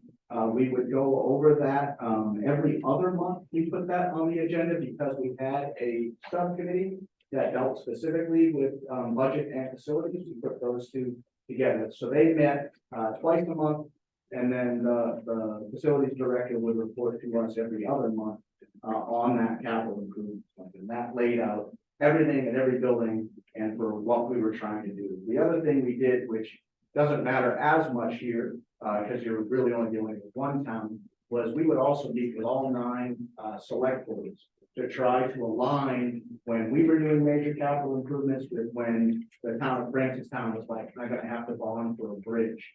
So we tried to space those out or line them up if we could, so that taxpayers weren't getting hit by increases on either side. We also made extensive use of our capital reserve funds. That went a long way for that too, to try to balance out those highs and the lows in the budget. So you could use it one year to knock down, what otherwise would have been a bigger expense, and then fill it back up in the years where you didn't have to spend as much money. The other thing that the district did was make sure that when they were hiring in the facilities division, they were hiring people that were licensed in trades that they then wouldn't have to contract out with. So we had an electrician, we had HVAC, we had people that had the right certification, so that when it came time to do a project, you could rely just as much on your own staff to complete those at a fairly significant savings. We bonded for and rebuilt the science wing of the high school, and that came in about $200,000 under budget because of the use of our own staff to complete a significant amount of that work.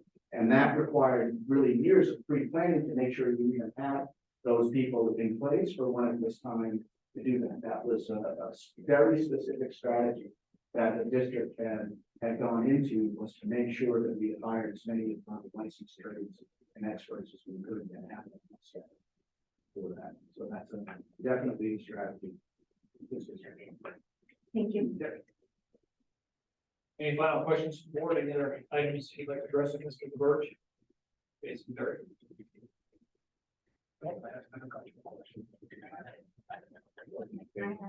Eric, you're all set. Yeah, okay, thank you. All right, Tim, I'll say the same if you want to use 60-second closing statement if you have one. So I also didn't declare a closing statement, but I will say that my line in Conval, and I think it's actually a benefit here too to a certain extent, is to say I'm new here. And that is, I'm not only would be new to this board, but I'm new to this town. And that brings a whole separate opportunity to this board to have a fresh set of eyes. I know nothing about whatever had happened with previous superintendents. I know nothing that happened with other issues around staffing that may have resulted in blowback against this board, but I wasn't here.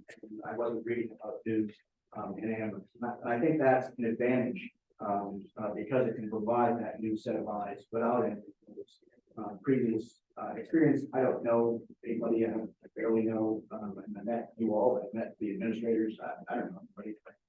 So I think that's an advantage in having new eyes and new face and new opinions.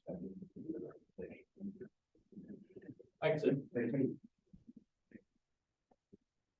We did have lights come on in our audience, Ms. Murphy, if you could, excuse me, Dr. Murphy, would you mind turning on the last one as well? I hate sitting in the dark, so. If any- Turn on, I'm all for it. You said, a lot of like people read things. So.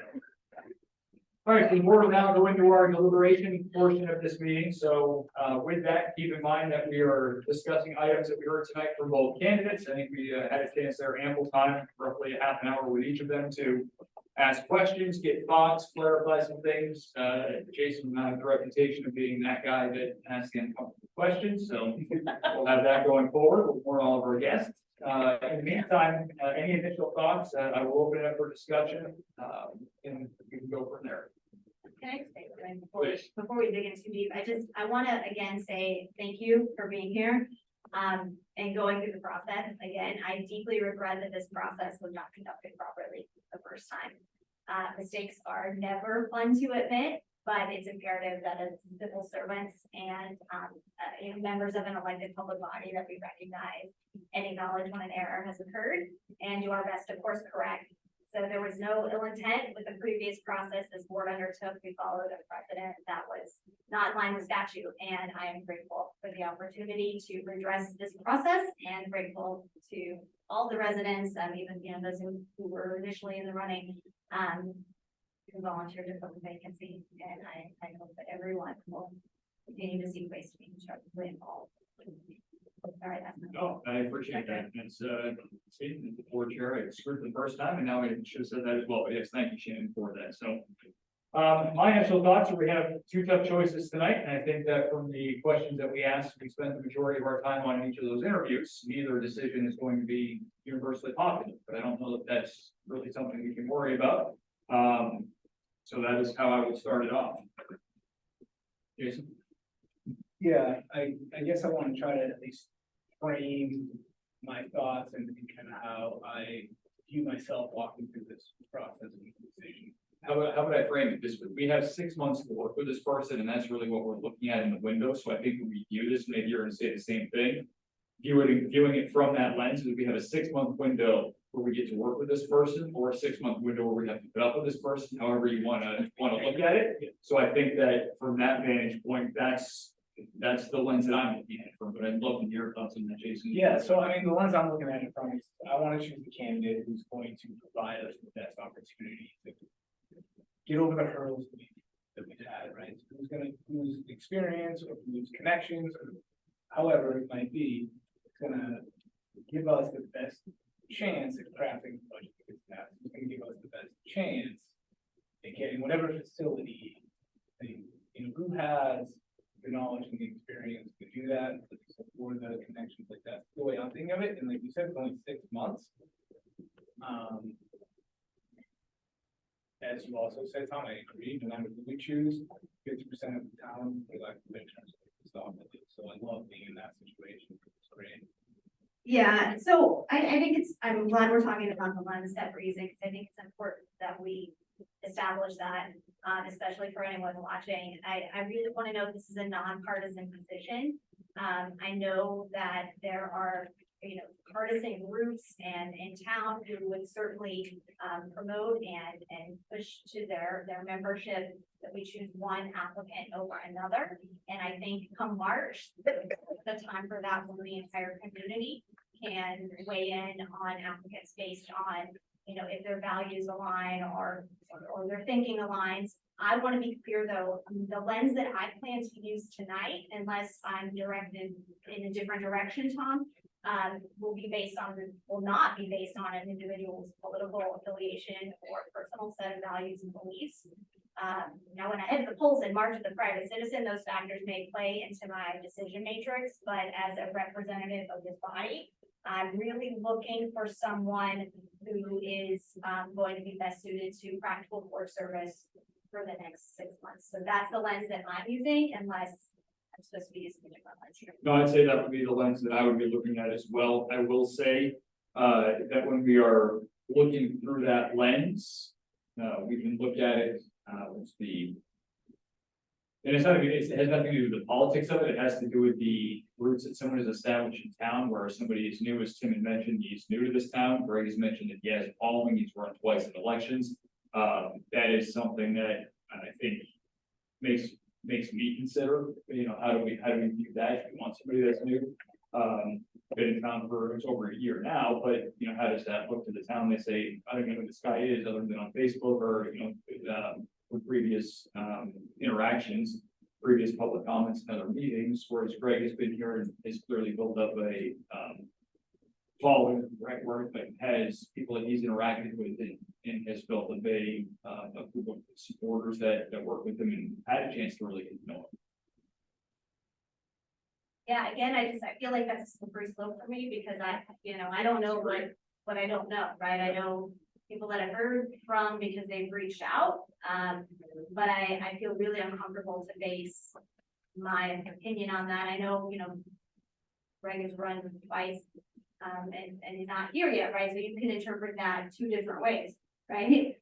So, and I don't think that that's my place sitting here to try to go into that football and see what everyone wants. So for me, I feel like I really have to separate that. No, that's I understand what you're saying, but then it becomes really, like, now I'm trying to guess that, okay, who's gonna bring those votes because people know them or they don't, or, that's what March is for. I can't guess that. I can only go on the interviews that we've had and experience. Terry, your thoughts? Yeah, thank you.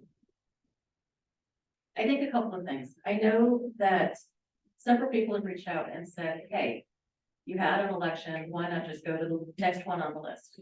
Whoever was willing to put their name out there again and who officially ran and at least got some votes, why isn't that your process? And it's not our process. It certainly could be a process. I'm sure towns do use that process, but that's not our procedure. And so I think that looking to past elections in any way, we kind of have to take it off the table and it's a clean slate. Because if we're going to say, put your names in and you all get equal opportunity to come and make your case to be a part of this group, it would be dishonest of us to say, you all are on an equal playing field and then go, but not really, because we're going to give weight over previous votes. So I think that we have to put those votes aside in our thinking. In my mind, otherwise, our policy is not, it doesn't have fidelity in my mind. And so, and then even from where we absolutely have acknowledged that we inadvertently misstepped and we put aside that original conversations and those and said, okay, we're judging on tonight and we can't, do you always love in a show when it's like, okay, jury, forget you heard that. Like, of course, you can't forget you heard it. We are human and I don't have the Men in Black pen that erases my brain. However, to the best of our ability as fallible humans, we really have tried to base it on the conversations tonight and go with that. And so I would like us to go from it as an equal playing field. And this is where I really think that as a hiring manager in my real life, I hope that when I have a position, I have to make a case for not only do I need something, but the way that my business has it right now is what can't we do if we don't have this position? Like, what isn't going to happen to our bottom line if we don't fill this position? And that's the justification I have to make. And when I put a job listing out there, I'm very specific and here's what I have to have that are just bare minimum. Here's what I would love to have. And then you kind of have some stretch stuff. And I talk to my recruiters and I hope that by the time the list makes it to me, I can narrow that down to a short list. And by the time I'm talking to people, they're all going to be really good people. I think that right now what we can say is that we've had one person with a lot of public service in our town and one with a lot of public service outside of our town. But to me, they're on equal playing field in that regard because they both have strong commitment of public service. So you take that off the table, right? And it really has to come down to, and again, what everybody has said, we have 6 months, And what are the two biggest things that we as board members are chartered to do? We are chartered to do policy and direction goals to our administration, but then the administration are the ones that take those and actually run the schools. So we have oversight, but they're the ones writing the curriculum, they're the ones running the day-to-day operations. And then we own the budget. I mean, they are part of the process, but we own it and we are the ones who bring it to the taxpayers. And if it doesn't pass to meet what we feel are our needs, then really we have failed as a board, right? And we have to do everything in our power to try to make sure that we are communicating and we are connecting with our voters to make that happen. And so I feel like the two things that are really incumbent upon us right now are, out of two very strong, capable people, who do we feel brings the most direct experience in those two areas? In my mind, those are the two areas that, and then that's just me in my opinion, but those are the two areas I feel like we need to focus on.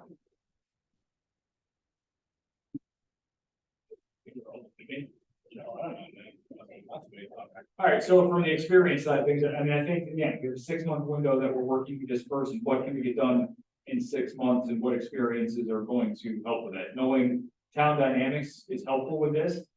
Having an outside opinion or having a fresh set of eyes can also be helpful. But I think, as Terry mentioned, using this from the private sector perspective, you have tangential experience where you've been in a business, you've created a strategic plan for a business, and then you have direct experience of that industry that you're working with, where you created that strategic plan. I think you can, this is not an apt analogy, you can teach the content if you know somebody knows how to do that process. But if you don't need to teach the content, they know the content and they know the process of, for example, in this instance, creating a strategic plan. I think that's immensely valuable. I also know that from our conversations in the past with different administrators in this district, strategic plan is not the priority for the next 6 months. So how much do we want to weigh in on that, knowing that it's more of a, for us, probably a 9 to 12 month process, where I think this is really maybe 1 or 2 things get in place between now and in March, but I think it's really going to be a next summer type of thing where we can really craft that plan and put it together, just simply because we have a new superintendent who's trying to get things done in this first year.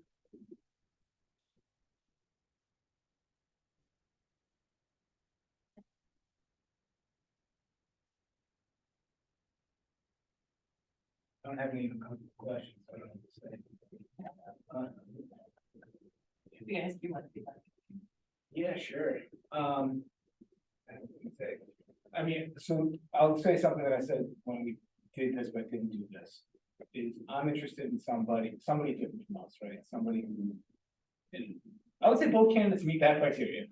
Both candidates are different from what's currently on the board. And so my next thing that I'm kind of looking at is what else are we missing, right? And obviously the fact that we're sitting here again, clearly missing a policy expert, somebody who has that experience. Mike up. I'm sure you're talking to that because you're very quiet. There you go. And Mike's probably last too. So, Man, I have no problems with here. yeah, my wife. Yeah. I'm not, I'll admit, right, I'm not a policy expert, and I, you know, obviously, we have some policy gaps. And we're here. So that is something that, I mean, it's the second ombudsman, I'm gonna say that word. Ombudsman's request in this district in the last, 7 months we've had 2. So we definitely have a gap in interpreting and policy and statute, so that's true.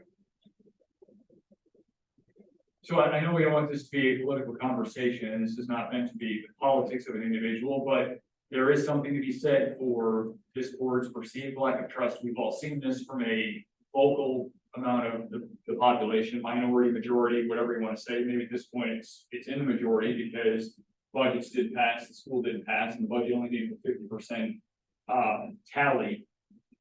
I think having somebody in the board that can help us build that trust, whether through experience or whether through their community standing, I think is helpful. And I think that has to be a factor in this decision. For me, it's a factor in the decision.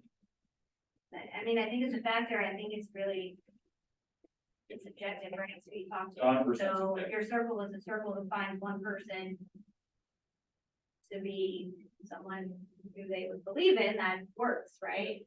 Again, for me, that's where it becomes a real slippery slope, I understand, I really do, and I would rather not be sitting in the position to make this choice, I would rather the people of the town. You know. Be doing it, but we're here because we have a vacancy and that's our job to do, so. But again, like I stated at the outset, I cannot predict what the people of this town, you know, would want, and I'm losing my words there a little bit, I think that's tough, I understand and I agree.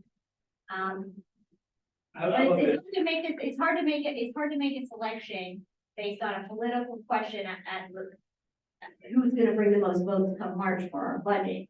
I wanna make the decision based on who's going to be able to do the job and fill the vacancy for 6 months. You know, there's a practical piece of this, and I think both candidates are very strong, are willing to do the work, which is part of why this is a really difficult task that we have before us this evening. You know, I think Greg has great experience, he served on Ways and Means for the last 2 years. He, you know, understands how the Amherst budget process has worked. I think Tim has really great experience actually serving as a board member, having to, you know, put those budgets forward, stand up and deliberative, do all of that. And he's had success in his past. I looked at the Conval, school district's website to try to see what I could glean from the work that had happened there. And I know we're not gonna get a strategic plan, which is actually something that both applicants mentioned. And, you know, again, I agree with. But we have to start. You haven't started one, so, you know, I looked at what Carmel put together and it's, you know, it's remarkable in that it is concise. It has, you know, goals and measurable objectives, all the things that we've been tossing up in the air and talking about in this district for as long as I've lived here and been paying attention. So, you know, you're right, though, we're not gonna get to that in the next 6 months. But I do want to start having the conversation, and I appreciate someone who is, you know, willing to get the ball rolling on that, even if it's those beginning steps. And process is a really difficult part of something like that. I think it's really easy for all of us, myself included, to sit here and say, oh, we need this thing. But, you know, the process of getting started, and getting wheels turning sometimes, you know, is beneficial to have someone who's done it practically, to your, you know, analogy earlier, or, you know, who can come in and not have the, this is what we've always done kind of mentality. So I do appreciate both applicants, holding that as a, you know, a priority. And I appreciate Tim's experience doing that in the school district. So here are the 4 questions that I have, and I think this is going to, maybe even a 5th question that's about as point blank as you can get.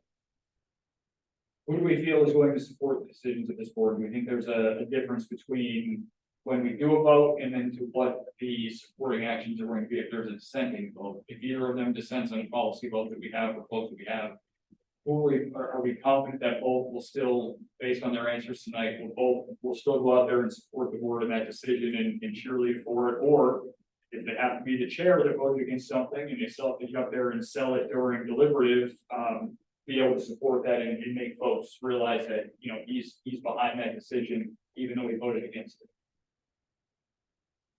I'm That's the confident. question that you go ask. That way. No, I was gonna say, I'm confident that they both can do that. I think that when you get on this board, it's something that I realize in his experiences. I don't think Greg has experienced this yet. The amount of influence that one board member has is minimal. I mean, Greg's obviously had other experiences on boards, but to come in here and shake up the world and shake the trees because the budget by $10 million doesn't happen. You have a limited impact on this board, especially as one of 5 votes. And I think that you realize that once you get started. So with that in mind, and from my experience coming in gung ho, trying to change things and really being disgusted with I think it was 9% tax increase that first year, 9% budget increase. The reason that I ran, I find it's easier to get behind decisions and knowing that, you know, we've all been in professional environments where you have to support that. So to me, that's a split. I can vote a 10 out of that one, all right, I give an even score, I don't favor one over the other.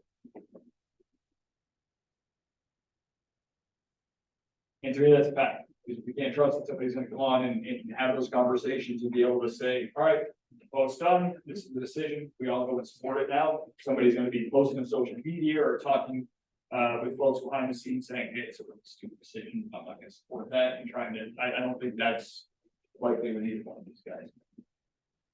Yeah, I mean, so that's hard for me to rank, right? Like, based on the answers tonight, I think that, you know, I don't know, Tim, you know, like you said, in Newtown, so it's easy to say, like, sure, I think that's a 10. You know, I don't know with Mr. Fritz, I want to take it at face value, right? But I know that there have been combative moments when it comes to, you know, some of these policy issues or budget issues, and I'm hopeful, and I, you know, that you do that, I don't know. So.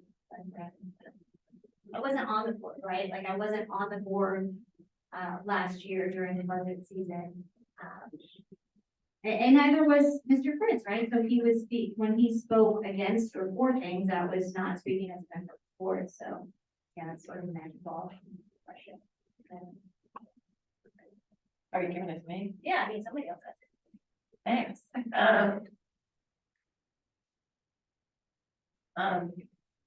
I'd give this one a 60-40, if you were asking me.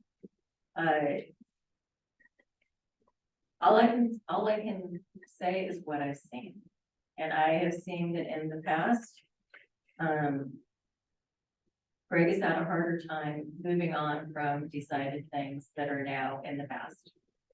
And feeling the need to retry or bring it up. It reminds me a little bit of my mom and my brother used to have this thing where they were too much alike. So they each had to get the last word, and he'd be walking away and he'd already gotten his punishment, and he's still grumbling, and then he gets grounded one more week, right? Because he just won't stop. That frankly worries me a little bit. It does. Because I think that historically, while I do find he's willing to have conversations and be very, very open, and I give full credit to that. I think that sometimes it's like it is in the past, and leaving in the past has been an issue. And so being able to say, all right, the board has spoken, now we've spoken and we're moving on. If you ask me if he's going to be able to do that cleanly and comfortably and not rehash, I don't have 100% confidence in that.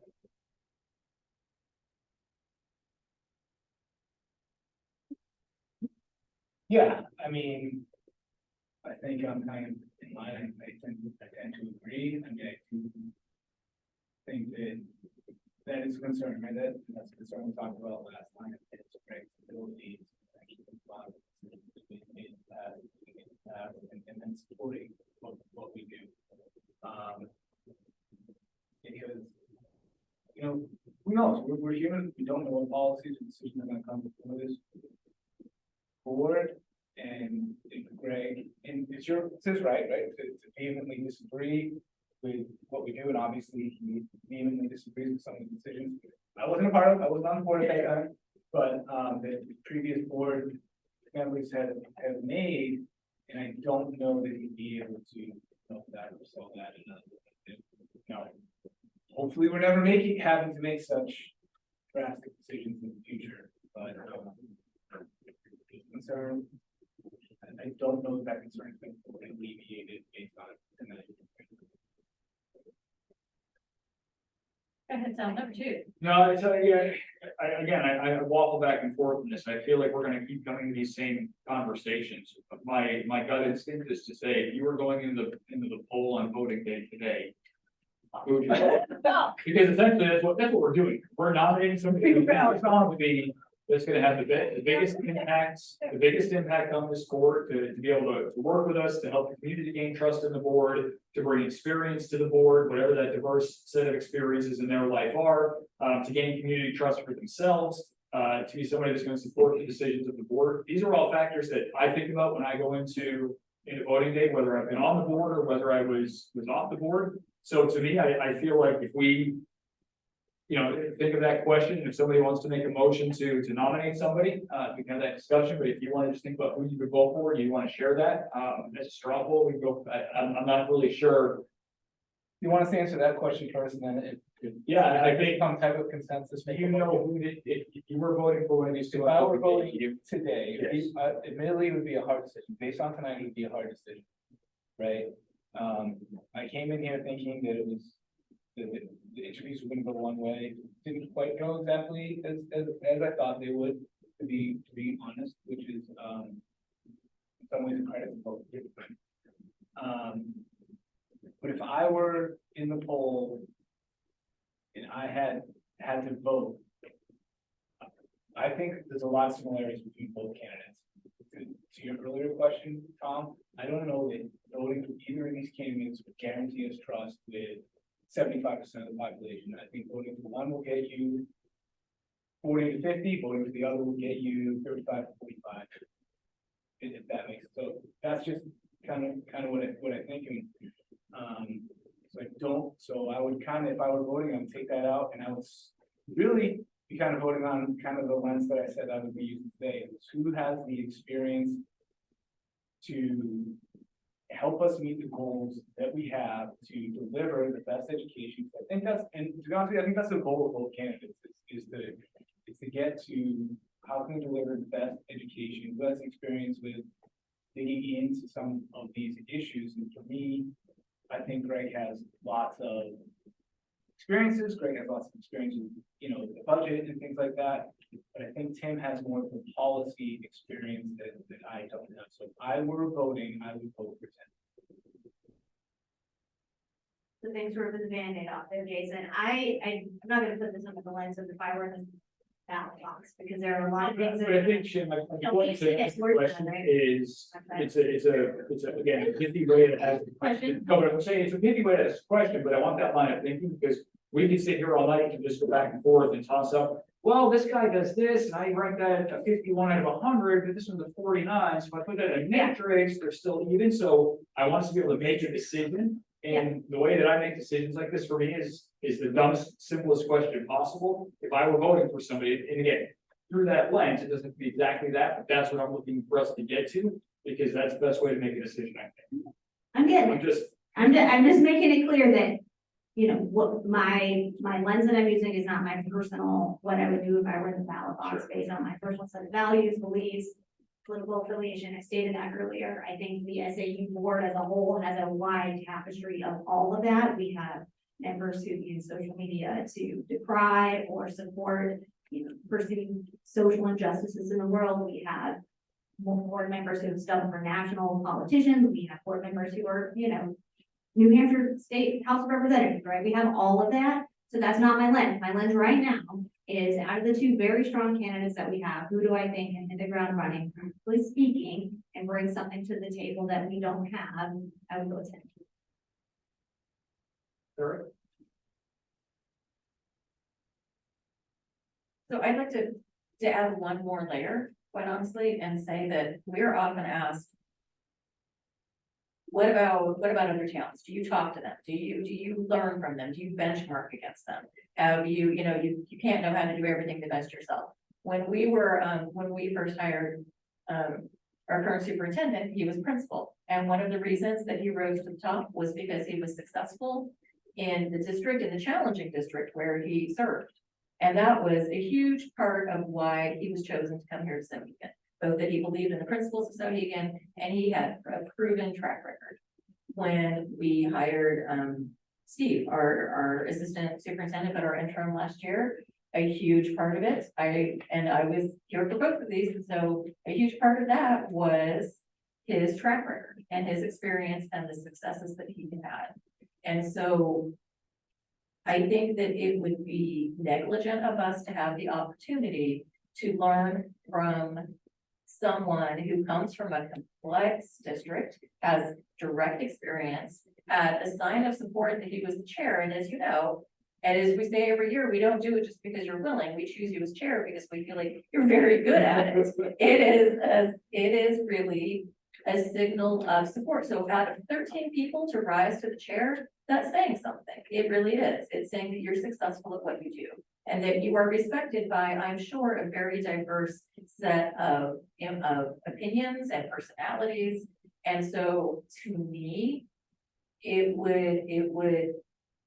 is like a unique opportunity for us to have the ability to say, and by the way, we do go to other districts and talk to them, and they talk to us, and we look for every opportunity to see successful programs and benchmark from them. So to have the opportunity to say, listen, we haven't been passing our budgets and you have.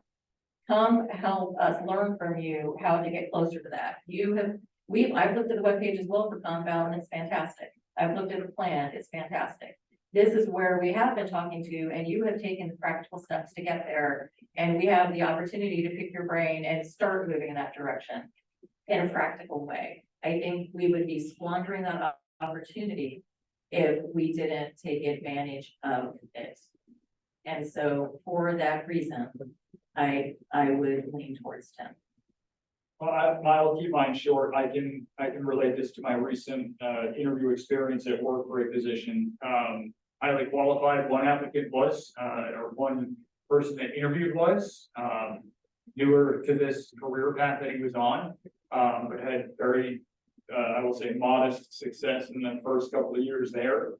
Interviewed for the position, and somebody else got it because he had 10 years experience leading a team in that industry that we were in. So to me, that was a hire based on experience, and as I think, being fully honest, I think that it will make our communication pieces more.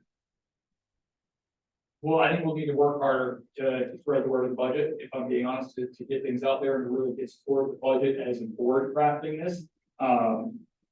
I think that will make our task more difficult, but I would go with him as well, and it's purely based on experience.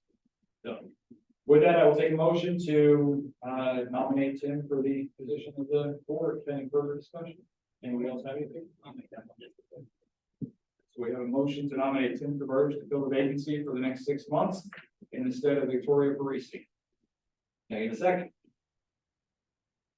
If you second, can we still make a comment after? Yeah, then we'll open up for Okay. discussion. All right, further discussion. Terry.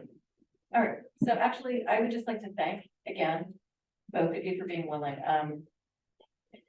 It sucks. It sucks to put yourself up, to be vulnerable, to say, here's what I bring to the table and have that be judged. It's difficult and it's hard, and I respect it so much. And I respect both of you, what little I know of Tim and what I do know of Greg. You're both just upstanding, community-minded people, and I'm really appreciative that you're willing to put the effort in and the time to the good of this district.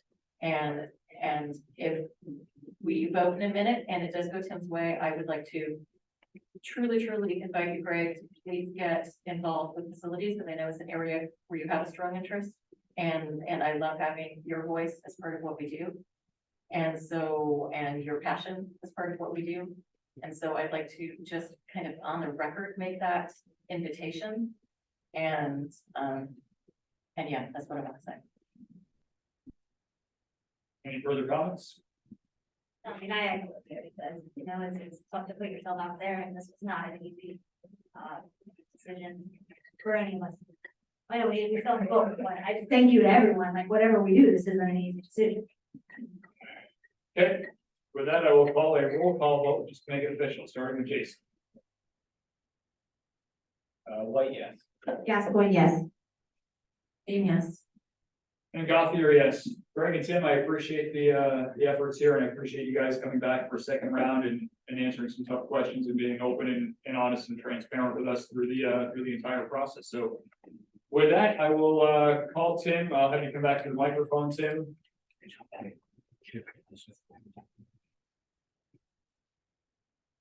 And we have to do the swearing in, so. Steve, we need to stand for this. Doesn't matter. Do I need to stand for it? You've been any member of this. Yeah. No, if we need to stand. I like the stand swearing in. Thanks. All right, Steve, repeat after me. No, you're gonna ruin his swearing in. That's really fun, Jason. You can pick All your right, tape. I state your name.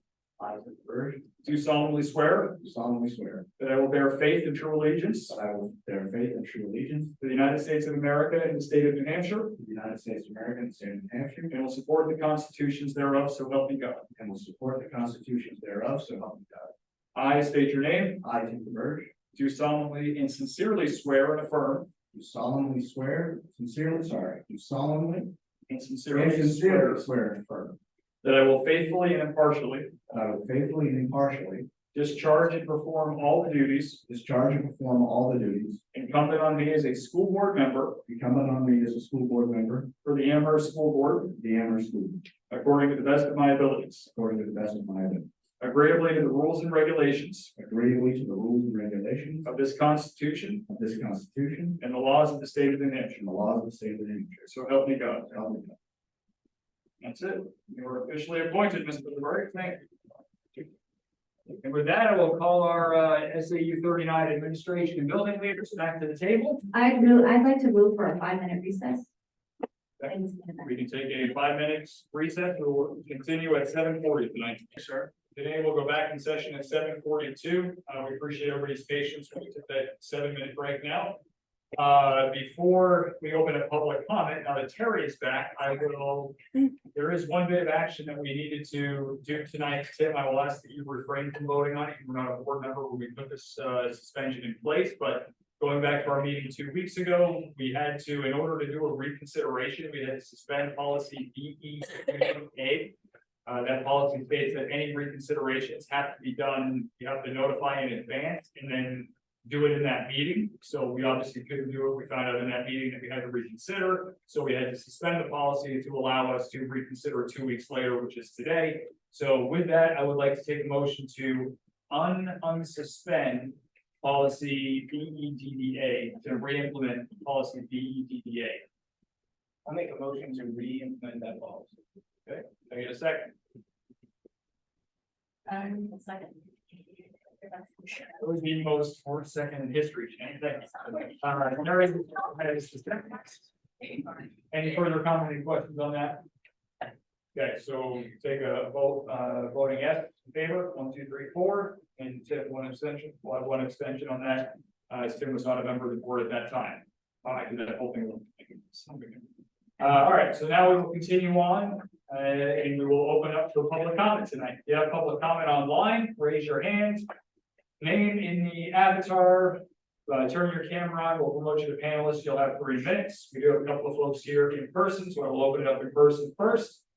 Same rules apply without the camera, but feel free to come to the microphone, turn it on, state your name and town of residence, and you'll have 3 minutes.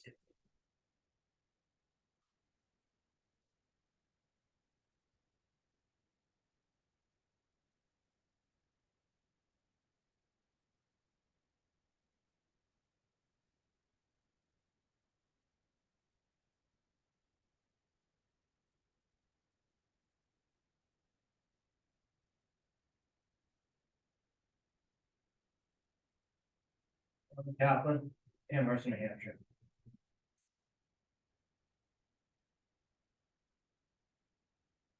Words rather escape me right now. Everyone here knows what I'm talking about. We were showed information that absolutely 100% certainty should have swallowed by one of the evidence. My father, who served this country in Vietnam, is a boomer. Mr. Burge, you just put your stamp of approval on his statements. I assure you, even though he claims that boomers are fascists, I assure you my father's not.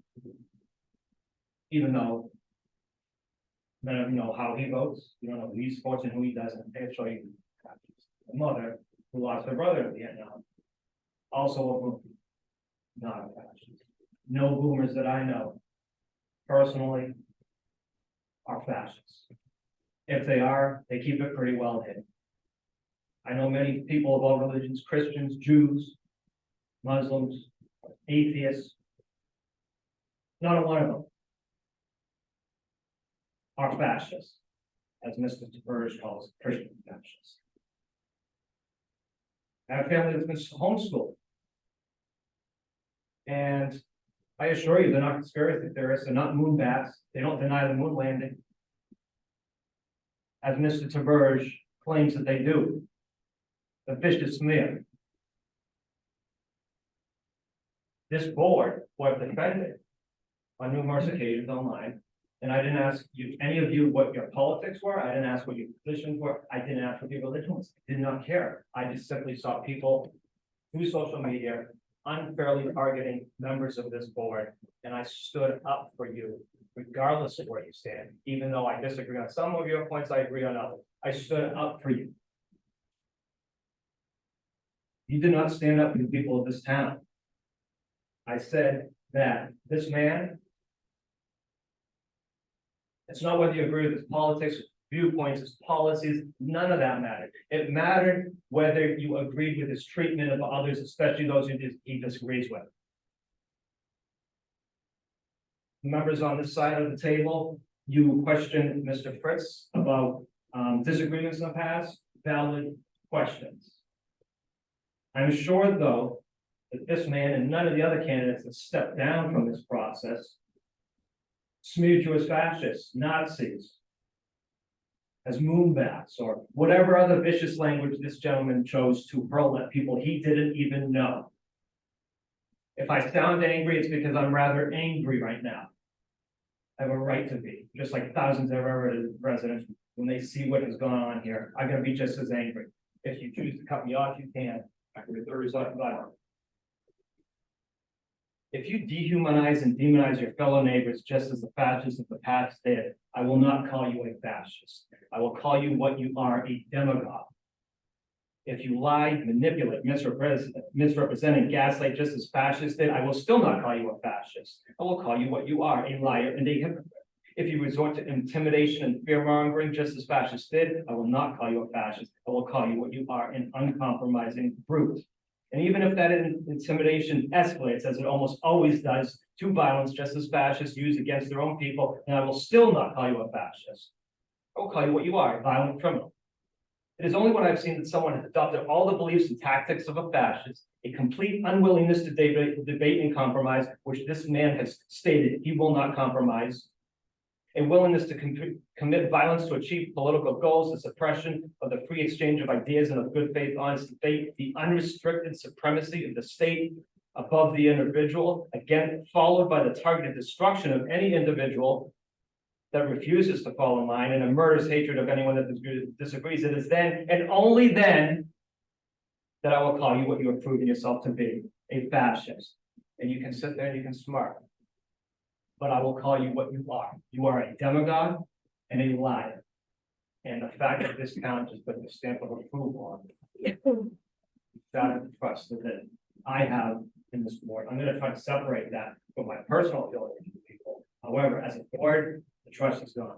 I believe that many thousands of our residents, rightfully so. I don't care if Democrats, Republicans, Independents, religious, irreligious. I don't. Trust should be shattered. Thanks, bro. Anybody else in person? Anybody else online? There is a, yep, I see that, KJM, if you can put your full name in the avatar, please. We will promote you to panelists once you have that in there. And then we will be able to have you turn your camera on, and you'll have 3 minutes at that point.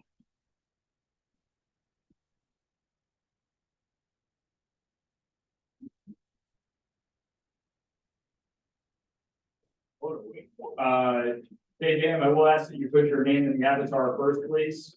So instead of KJM, if you can have your first and last name in there, that would be appropriate, and we'll be able to promote you to a panelist at that point.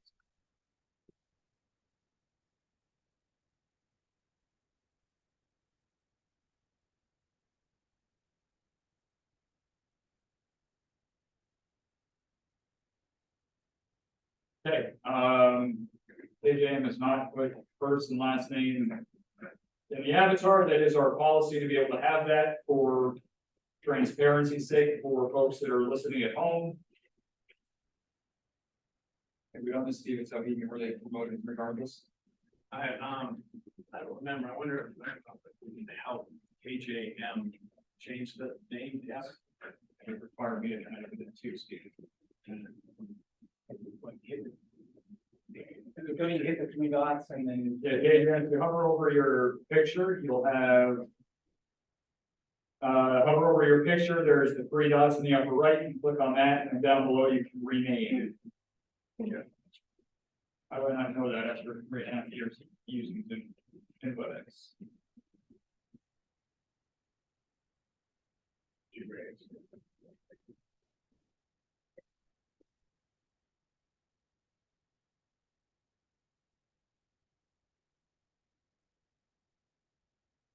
All right, well, why don't we pause public comment for now? And if KJM can correct the avatar, we can go back into that. But for now, we will go on to other items on our agenda. Pausing the public comment for now.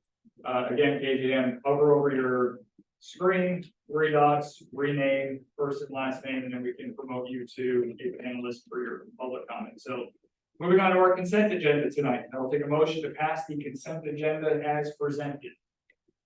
I will make that motion. Can I get a second? Second. All right, any comments, any questions, start off with our questions for our principals, any direct questions for them regarding the items in the consent agenda tonight?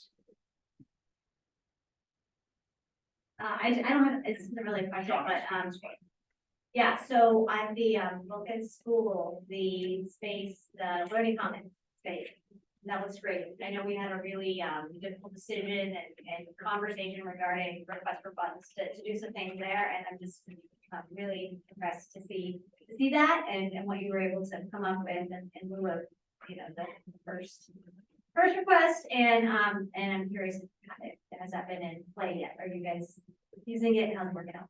Yeah, definitely. So as you saw, all donated materials and some volunteer work, which was really wonderful. We have been using the space, whether it's for me to have a quick chat with a student on the couch in the hallway or for small groups, you know, as needed. It's a great space, even a little more inviting for teachers to access the copier materials as well. Sure. So since we're on Vulcans, I will continue.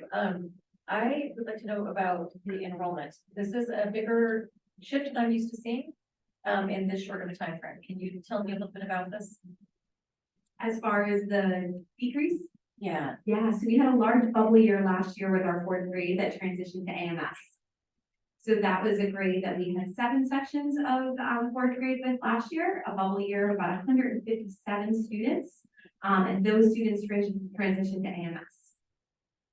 Okay, and then the same with the kindergarten, the 124 would be last year's kindergarten, and then 107 is how many we have this year. Thank you, I Yeah. was reading this wrong. All good. I did the same thing. I looked at it, I was like, where did the 30 kids go? And then I looked at the months and I was like.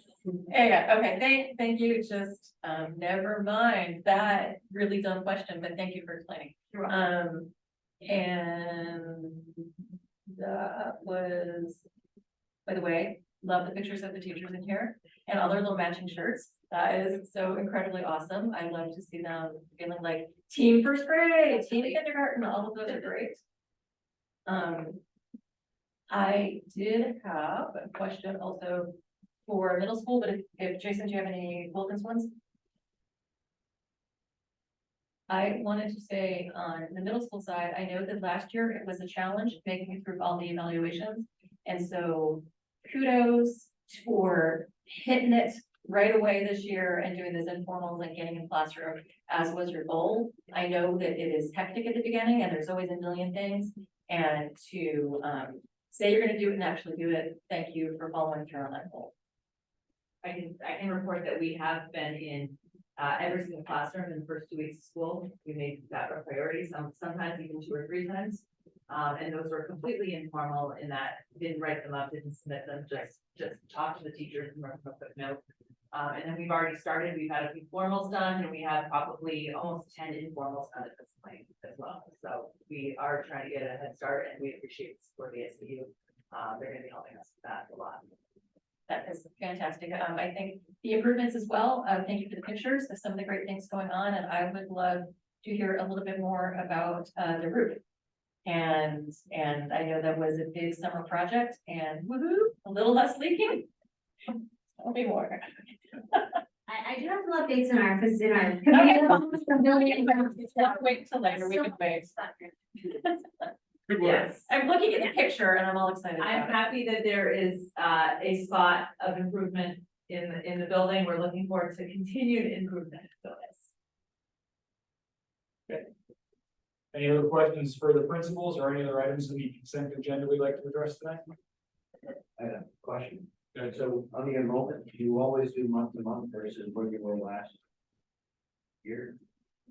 Traditionally, is it always just a month versus month? Okay, with that, I will take a vote on the consent agenda to approve it as presented. All in favor? 1, 2, 3, 4, 5. And none opposed. Next on our agenda here tonight. Tom, you might, dismiss the principals. Yes, I was gonna say that would be excellent. Thank you for sticking around tonight. They.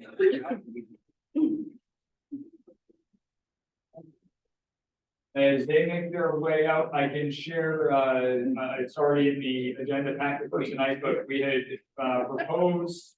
We had written a letter to the Souhegan School Board regarding use of the annex for a potential preschool program. We had talked about this before, that Souhegan has had several discussions on their board about utilizing the annex for a 7th and 8th grade expansion, bringing that to the districts on Monday, September 11th. The Souhegan Community School Board met, and then a week later, we get a letter from their chair, Stephanie Grund. The board met that day. They determined in short that they are not going to incorporate any Amherst programs in the annex. They are going forward with plans to utilize that building for offerings for their students in grades 9 through 12. So that leaves us with that option out the door. We knew that that was always a possibility. So right now, we're going to continue to go forward with preschool, currently set up as an Amherst preschool with 1 Mount Vernon student tuitions or coming down, Steve, if I remember correctly. Two dose. Yes, so 2 Mount Vernon students that utilize the programs that are identified using our preschool in the Clark School. That's obviously covered by a grant. There's no cost for that or anything, but we will continue to go forward with that. And now we'll just start with another plan for future use of future home for Clark. But as of right now, it will stay preschool will stay at Clark going forward. So I don't know if any board members have any questions or comments on that, but they discussed it on the 11th and voted on it that night that they do not want to utilize that space for anything Amherst related. Sorry. So I just want to clarify sorry, absolutely, the pre-K question, preschool question, which I am sad to hear. I think it was a unique opportunity and it's been successful elsewhere. So I'm a little disappointed in that because I do think it would benefit the high school students, but I respect their decision. In fairness to that, they've had 1 student in 4 years ask about an early education CTE program. So that as part of their conversation, they didn't feel that the demand was there. Now, whether the demand's not there because there's no offering or there because there's nobody interested, it's what comes first, but that was part of their discussion at that meeting. And that's fair. And again, I'm not second guessing your decision's been made. I respect it. But does that also include, we had spoken at some point about makerspace also being a potential of something that. That is something that they will have that be part of their future conversations from that night. They did not eliminate makerspace. It's strictly 7 and 8. They excluded that on a 5-2 vote, if I remember correctly. And then a 6-1 vote, they voted against the preschool, considering any further discussion on the preschool. Okay, so just those 2. Just those 2. Makerspace is still part of it. I know it's part of our district, but I don't consider that our students. I feel like that's just a facility that can move to another building if needed. So I know there's more to it than that, right? Nothing with Amherst students directly moving into the annex will be included in our future discussions as of right now. Thank you for clarification. I appreciate it. Okay. All right, moving on. So subcommittee reports. Shannon, you were chomping at the bit, so I'll let you take it away for facilities. Okay. Second. Sorry, I just turned it off. Turn on. If you'd like, I Okay. can. Okay, No, you're good. I just needed to pull my notes. Sure. So first committee report would be on building and grounds. So we met last week with EEI and discussed possible scenarios for phasing. Well, actually, let me back up. First, I want to say the section H of the roof, Terry, is complete. There was some odds and ends to tie up and that got tied up. The cafeteria is still leaking, right? So last week, first week of school, there were still buckets in there. I spoke with Roger today. The roofers were there today. to Look at, on site yesterday, going through the leaks that have been identified and they're repairing them. They'll be back next week to complete the repairs. This does include an area in the cap that's consistently been an issue. So I asked him, well, what are repairs? Are we talking tarps? He said it includes removing of tar, caulking, and things like that. So we are slowly chipping away at the roofs. We met last week with EEI and discussed possible scenarios for phasing and staging the roof work and future bond requests. Right now, the committee is currently in favor of utilizing the money that's in the capital reserve fund to complete section C1, which is like one of the original roof sections of the building, like even fifth grade's been in there for a while. And we have funding right now that we think would allow us to complete this work next summer of 2024. We're talking about it now because equipment timelines can be up to 6 months for HVAC and equipment. So we will need to discuss that in short order. Our partners at EEI are costing that out, and hopefully we'll have something to bring next month and possibly want to invite them to this meeting to talk about that. So if we tentatively plan on that, and if it's ready, we'll already I have think that an would be agenda, really and then pleasant. we'll alert the agenda now for next month. And but then if we need to adjust, we can. Yeah, I think that'd be a great idea, and I just wanna, again, when we're talking about the roof work at AMS, what we're talking about in this section C1 next summer is new roof, full dehumidification, new windows, new ceilings, new lights, new, But only for Wiring, that part of but the- only for that part, right? So, there's a couple different ways that we've looked at it, and we'll talk about this more when Mike is here next month, if that works out from EEI. But if we use the capital reserve funding, the idea is that we could get one complete section of the building and the roof done, right? So it's not like a little piecemeal, but it's like the dehumidification, all of it for that one section of the building. And then we start chunking away at each section. So my question on that is if they're doing it on the top, on every roof, is there a separate HVAC unit that powers just that silo, if you will? Or does C, that's where the HVAC is located, but it actually provides heat and air or heat dehumidification for what we're calling zones A, B, and C? Is it a one-to-one, so that roof only does? I think it's for C1, it's definitely yes for C1. All right. So do you want me to keep, I have other things. Yeah. go ahead, Okay. go ahead. So the Amherst PTA, I did liaison for that, and they met this week, actually Tuesday night. They had a really great turnout. I've been a member of the PTA for years, and I would say it was one of the better turnouts that they've seen in a really long time. That organization's doing a lot of good work for our schools and community. So they just wanted me to share that their Clark Wilkins Ice Cream Social was a big success. They had a number of teachers and staff scooping. SRO Sarah was there. One of the board members, Lindsay Harrison, processed more than 40 volunteer background checks and fingerprints. So that's our volunteer pool in the schools are really critical to helping move things efficiently at lunch, help with the art room, the library, things like that. A few years ago, we put in place that all volunteers need a background check. That process has been a barrier for some. So with the partnership of our SRO and the PTA, they were able to make that process more efficient and move 40 volunteers through the line, which was a really great idea. And they wanted to say thank you to the SAU staff that prepped all of the paperwork for us.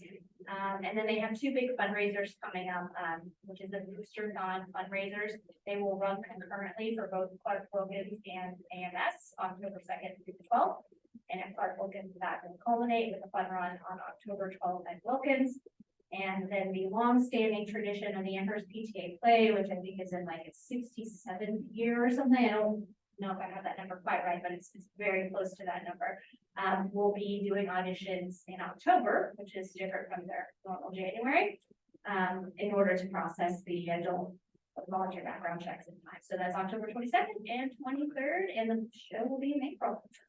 So that's the PTA update. And then on the policy committee, we are up and running. We spent the first portion of our last meeting, like I said earlier, ratifying votes. And first reads of numerous policies will be forthcoming. Thank you, Shannon. I will mention just one thing with the PTA that I don't believe that you mentioned. They'll be holding the safety and wellness parent education night on October 17th. Time and location TBD, but we will be presenting, or I should say administration will be presenting the Amherst Middle School Youth Risk Behavior Survey. the results of that survey taken last year. The board will have an advanced copy of that, so we'll be able to review that and know what's inside of that report before they have that meeting. That meeting is 2 nights before our regular meeting. So I would suggest that if you have questions on that, or you want to review that report, we can determine the best way to ask questions to the administration, whether it's at that meeting or if we have concerns about anything they're being released for whatever it might be. I don't think we have that concern, but we can certainly, if we had to call an emergency meeting, we can discuss that if needed to discuss, anything critical in there before it's released to PTA, and we just review it on October 19th. Thank you for that. Third, The brick school committee has met once. We had to reschedule our second meeting. We had a good start though, I think. And we have we had some interesting questions that one is getting some language back into the lease agreement that got removed. We're not entirely sure why, but I feel like it needs to go back. And then, honestly, we're looking at whether we have appropriate access of ADA access and what it would take, and we want to cost out what it would take to make sure that all citizens have the ability to, at the very least, make it to the first floor, into the community room and to the offices on the first floor. We don't think that it's maybe necessary that we have to have everyone be able to make it to the second floor. That would be far more detailed and costly, but at least the first. And so we've asked for that to be investigated and to come back to us. And we've also looked at, because it's always worth asking, is this the best place to have the offices and what are other options? Just so we can discuss and prove to the SAU if there would be any more feasible or economic options, especially with the conversation that was also going on over here with the annex, if it opened up any, just looking at what are our options. And so we tried to be as broad as we could. But then I think that if they do stay put, the more immediate need is making sure that we have the ADA access. So did I remember everything? You guys were there? Yeah. Okay. Yeah. And I would have RSEC, but it has been rescheduled, and so I have nothing to report at this meeting, but I will at next. Oh, wellness. Oh, that's right. Thank you. And wellness, we also had a really fantastic meeting when I finally found it. It was in this building, but it was not clear where. I still say I was not I sure. agree, you're right. So, a really fantastic kickoff to wellness, a really great enthusiastic group. And it's my first year on it, so I'm pretty excited as well. We're talking about, really trying to do some wellness events and have it be a theme that runs through. So have it at a teacher level and really support the programs they have available at a family level, and providing like maybe some healthy snack classes and things, bringing some information to maybe parent teacher nights to just kind of kick off and let families know that this is going to be a focus this year and there will be some opportunities coming up.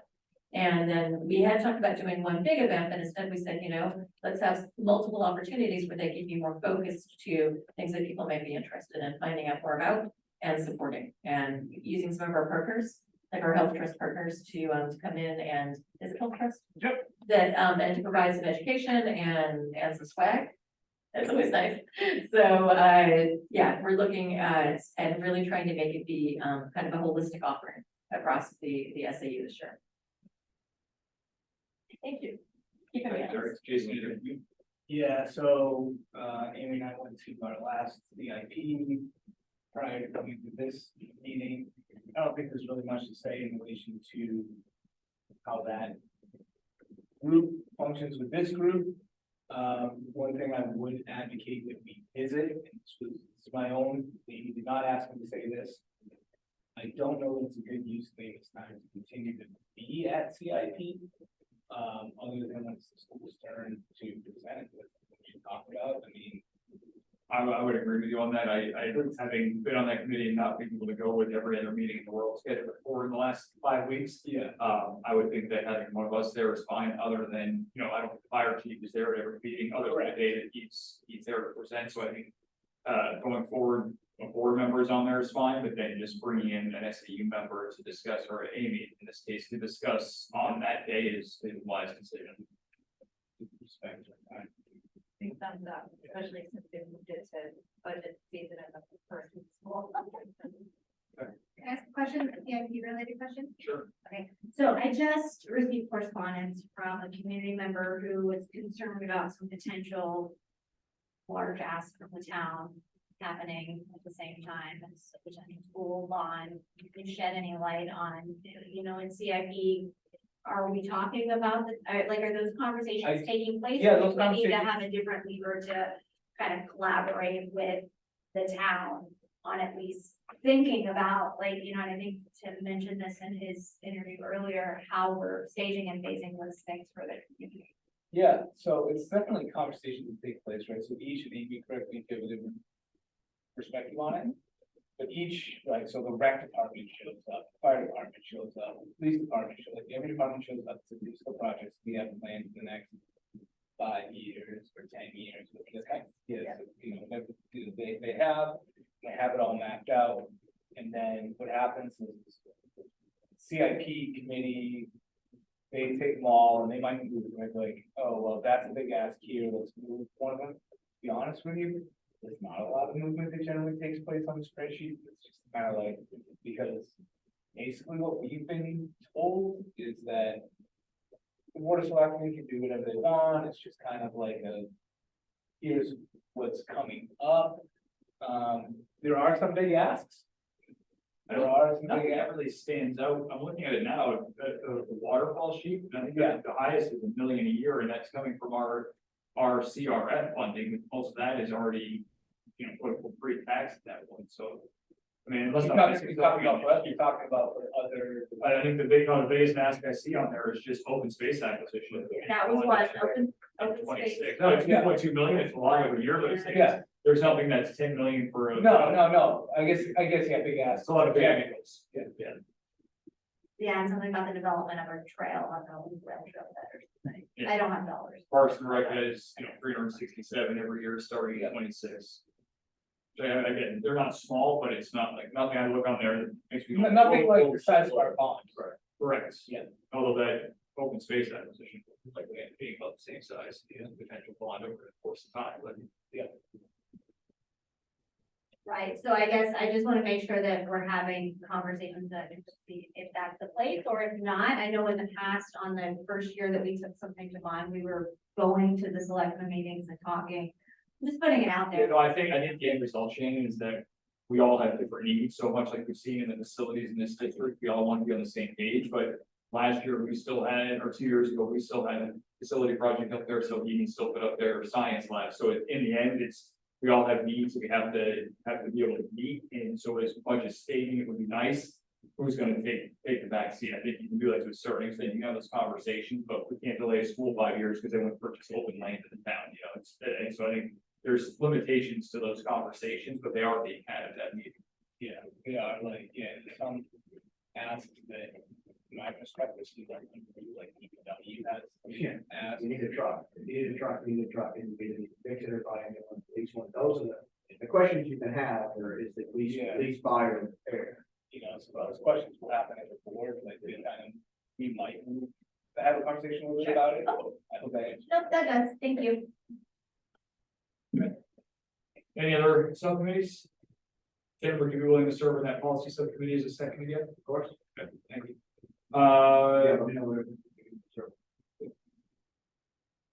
So looks like just as a formality, we'll close that public comment there because KJM is no longer on the meeting, so.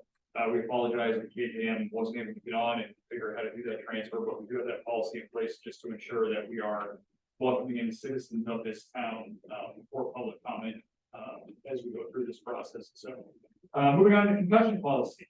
Mike, it's you. Yeah, I have, it's a real simple update. There were no concussions reported at Clark Wilkins or Amherst Middle School that occurred during the school day. Or after school during athletics.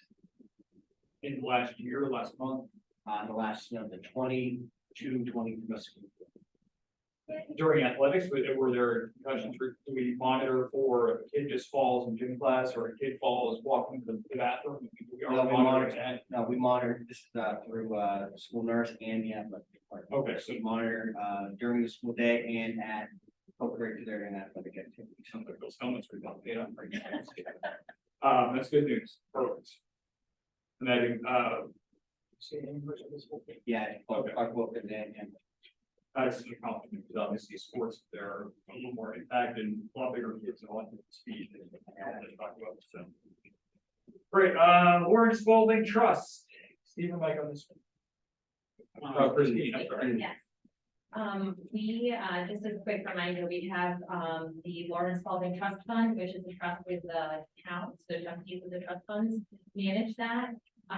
And it's meant for professional development, and it's, one of the goals is to ensure that we use it on the widest, audience of educators as possible. It is for all of Amherst, so both, Amherst and Muskegon cooperative districts can access that trust.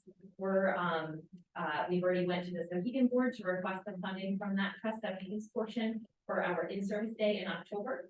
So we're here to, request, board approval to use the Lawrence Spalding Trust for up to $9,000 for SAU in-service day this October. We're still finalizing with some of our presenters costs, so, we think we'll be a little bit less, but the 9,000 is what we budget for each year and anticipate using, and again, the trustees of the trust fund are just to utilize that trust. And that is Friday, October 6th, correct? Correct, yes. I have a follow-up question on that in just a second, but, not on that, but it's something related to it. Any questions from the board for Christine on, I guess what's taking place for PD that day? Yeah, good question. We are running kind of a conference style professional development day. That's something we did pre-COVID, and our PD committee requested us to get back to that tradition of offering multiple sessions. So our focus, we have two strands. It's really on instruction and research-based instructional strategies, and then social emotional learning. So we have a variety of presenters. Most of them are from within our SAU. But we do have some outside presenters coming in to present. We have someone from Katie Novak's organization to present on universal design for learning. So we're excited that would be our keynote session, and then we'll also have breakout sessions with that presenter. We also have Sarah Fillion, who we've used in the past to provide really responsive classroom social emotional learning type presentations to us. So we're looking to utilize her organization again, along with her business partner, to present sessions. Am I a headliner? And Steve is presenting a session, but we're not paying him. Great. Yeah, but- Magnificent instruction. Come on, say it. We're gonna talk about magnificent instruction. So I know, and it's fresh in my mind, we talked about strategic plan a little bit tonight, and everything that we do ties back to a goal and strategic plan, and that's, I'm not getting to that, but the thought that reading instruction is one of our big things this year. How does this tie into support the reading initiatives that we have, knowing that we're gonna have math teachers, science teachers, home ec's the right word, facts.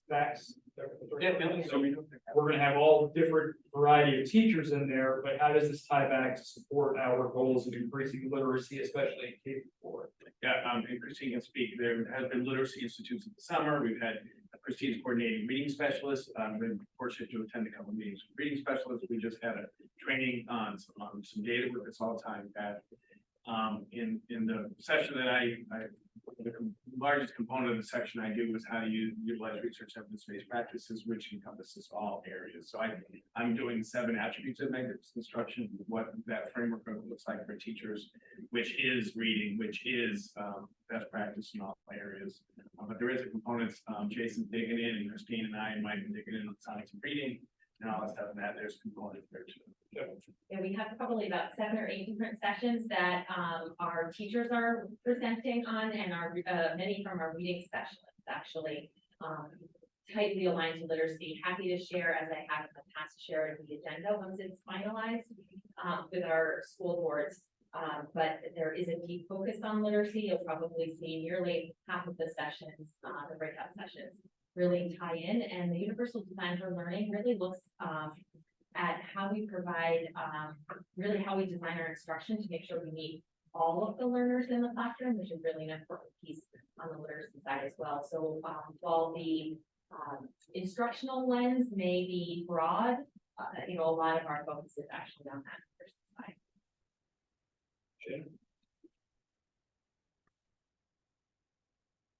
So the 9,000, how many employees are we covering with professional development? Not employees. I'm sorry, not staff. So the staff members presenting are not paid to present. No, that's not what I meant. Oh. I meant how many, like, how many people are benefiting Oh, from about professional 400. development? Right around 400. Okay. Those are employees, but not. How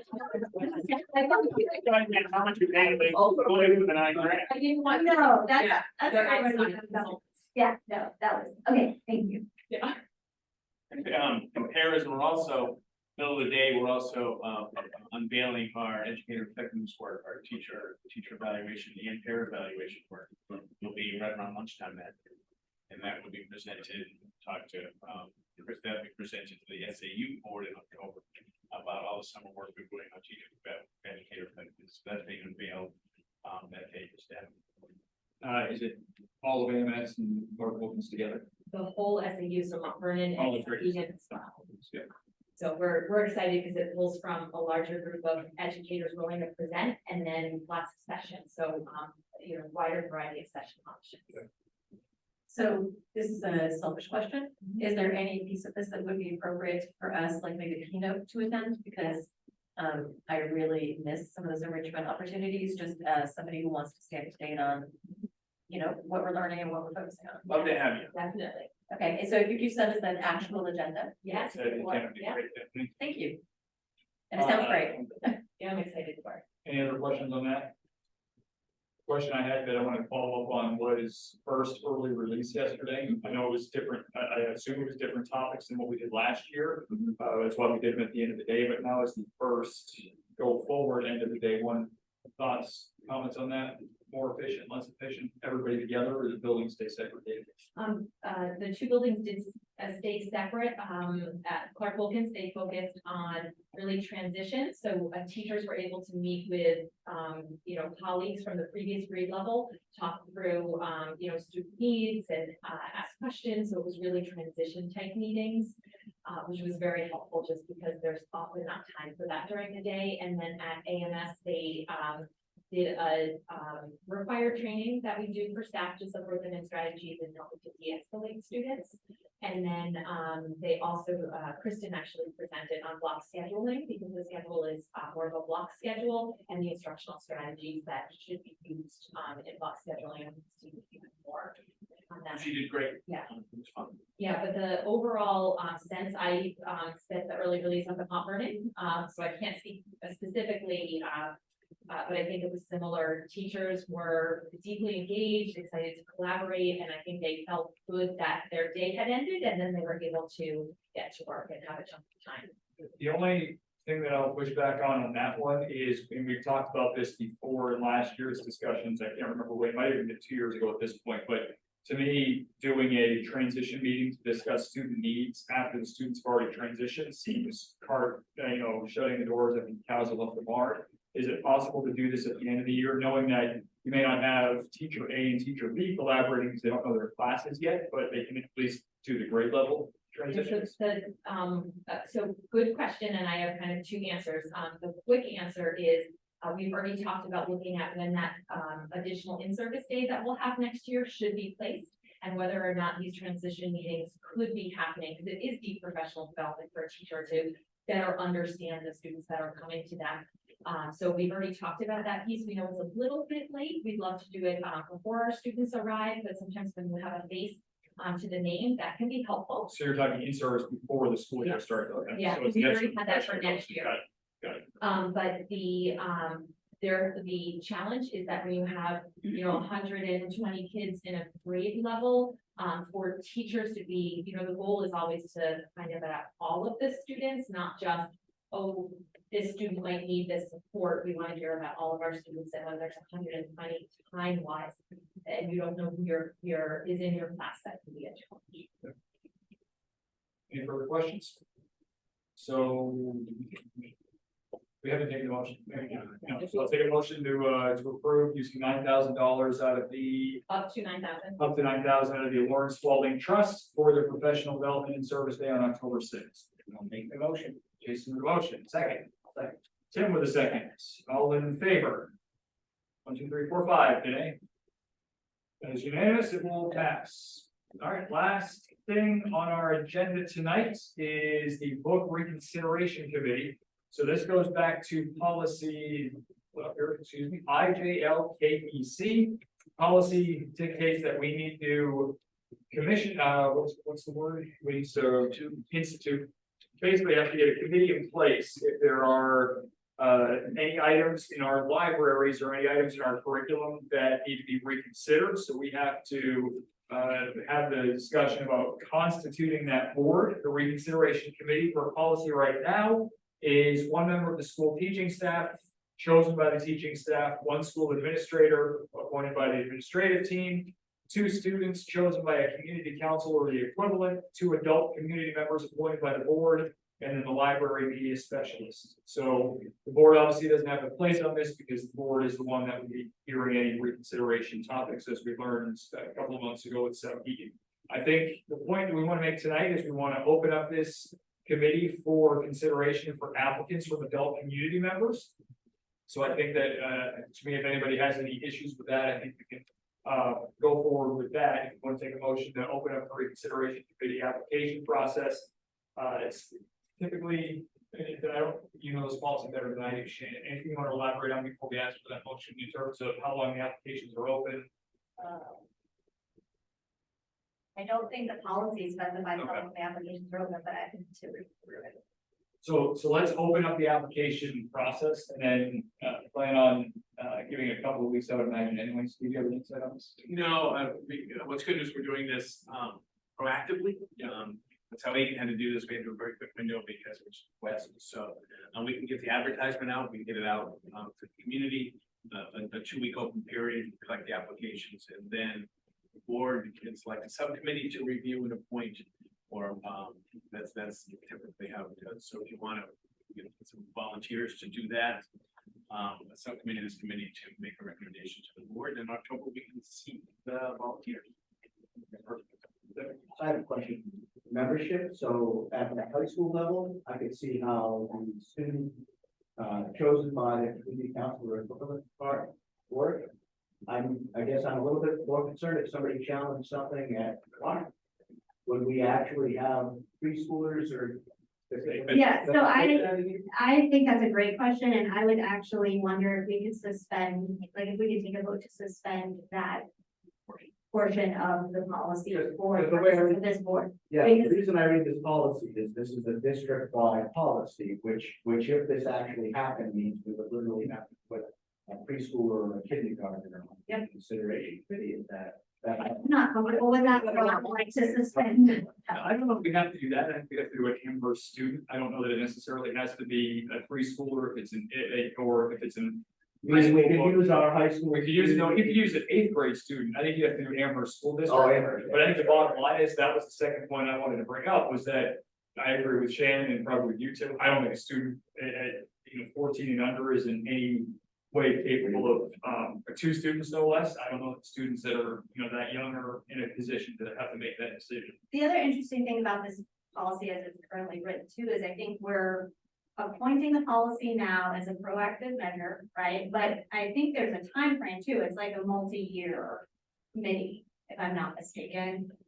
It's 2 or 3 years. Yeah, I think it's two A years. 2 year. Yeah, so again, that is also another reason that I would think that's gonna be a really difficult thing in the Amherst school district to try to apply. Developmentally, 2 years is a lifetime. For a student, and if we're saying, if we wanted to limit it to restrict it to 8th grade, or if we want to say, I just think for the purposes of what we're trying to do right now, just to proactively establish a committee, is suspending that portion of the policy is acceptable, an acceptable way to move forward and implement the committee, then that's what I would favor. Yeah, I would think that I'm in favor of having the student portion of that removed. It's a 2-year application, there's a 2-year nomination cycle, you're on there, a 2-year term, excuse me. And I think that I would take a motion to remove the student portion or suspend the student portion of this policy for Amherst School District.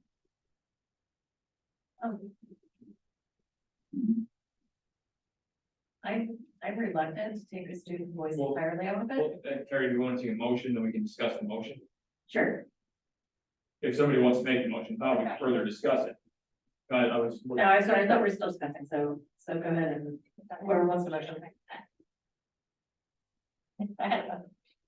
I'll make that motion to suspend the portion of the policy that includes, appointing a student to the committee.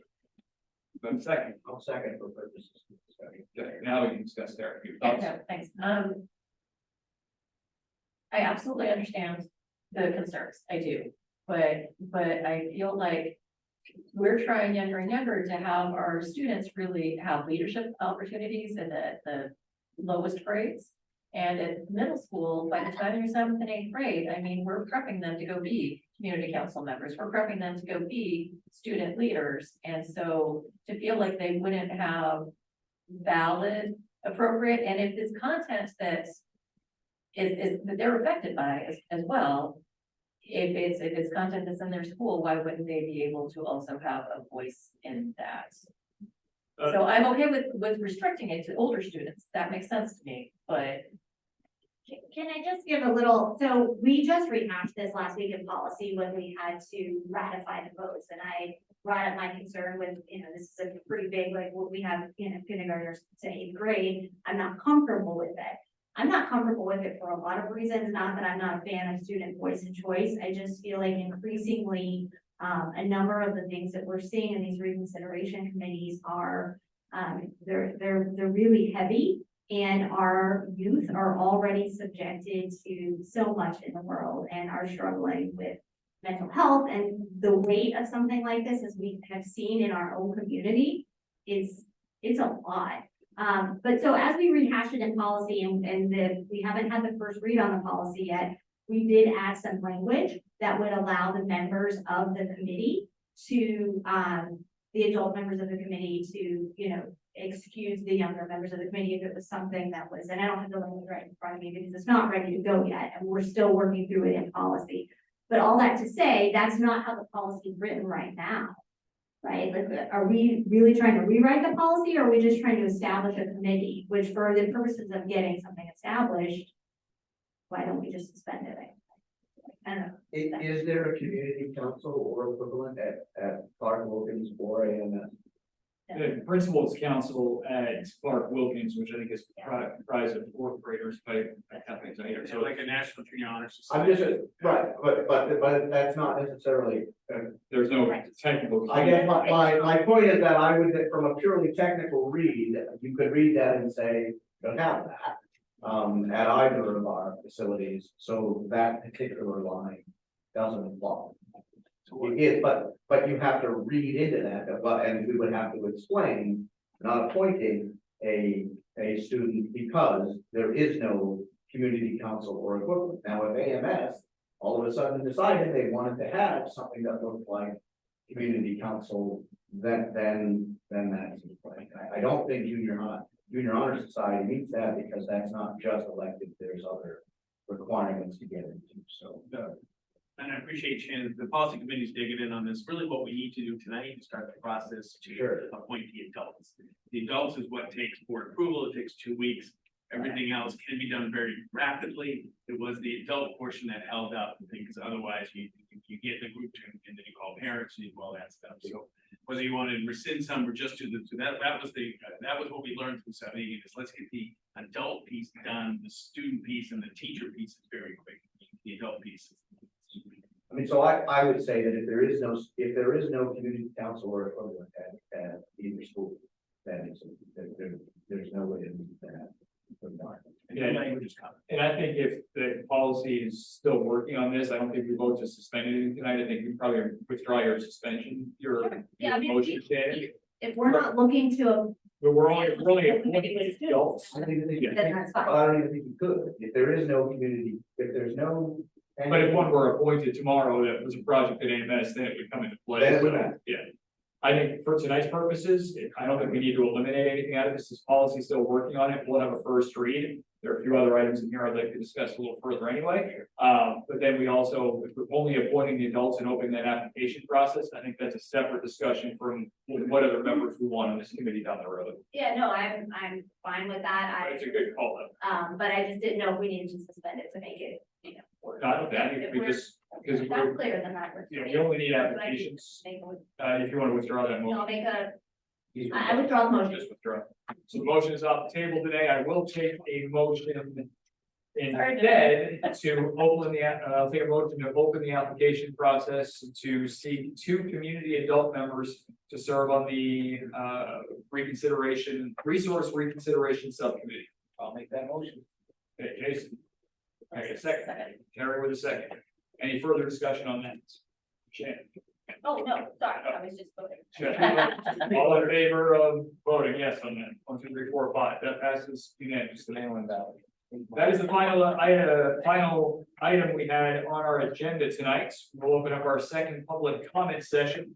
There's nobody in attendance in person tonight, so I will go straight to the Zoom. We do have a few attendees. If you'd like to speak in public comment on Zoom tonight, please raise your hand, convert your avatar to your full name, turn on your camera, and we'll promote your panelist. Going once. Going twice. So 3 times we are done, so that will close our public comment tonight. We don't have any reason for a non-public session, correct, Mike? That we need to discuss, that's what I thought. Want to confirm, I'll make a motion to adjourn. there we go, motion to adjourn from Jason, Shannon with a second, all in favor? 1, 2, 3, 4, 5, we were adjourned at 8:37.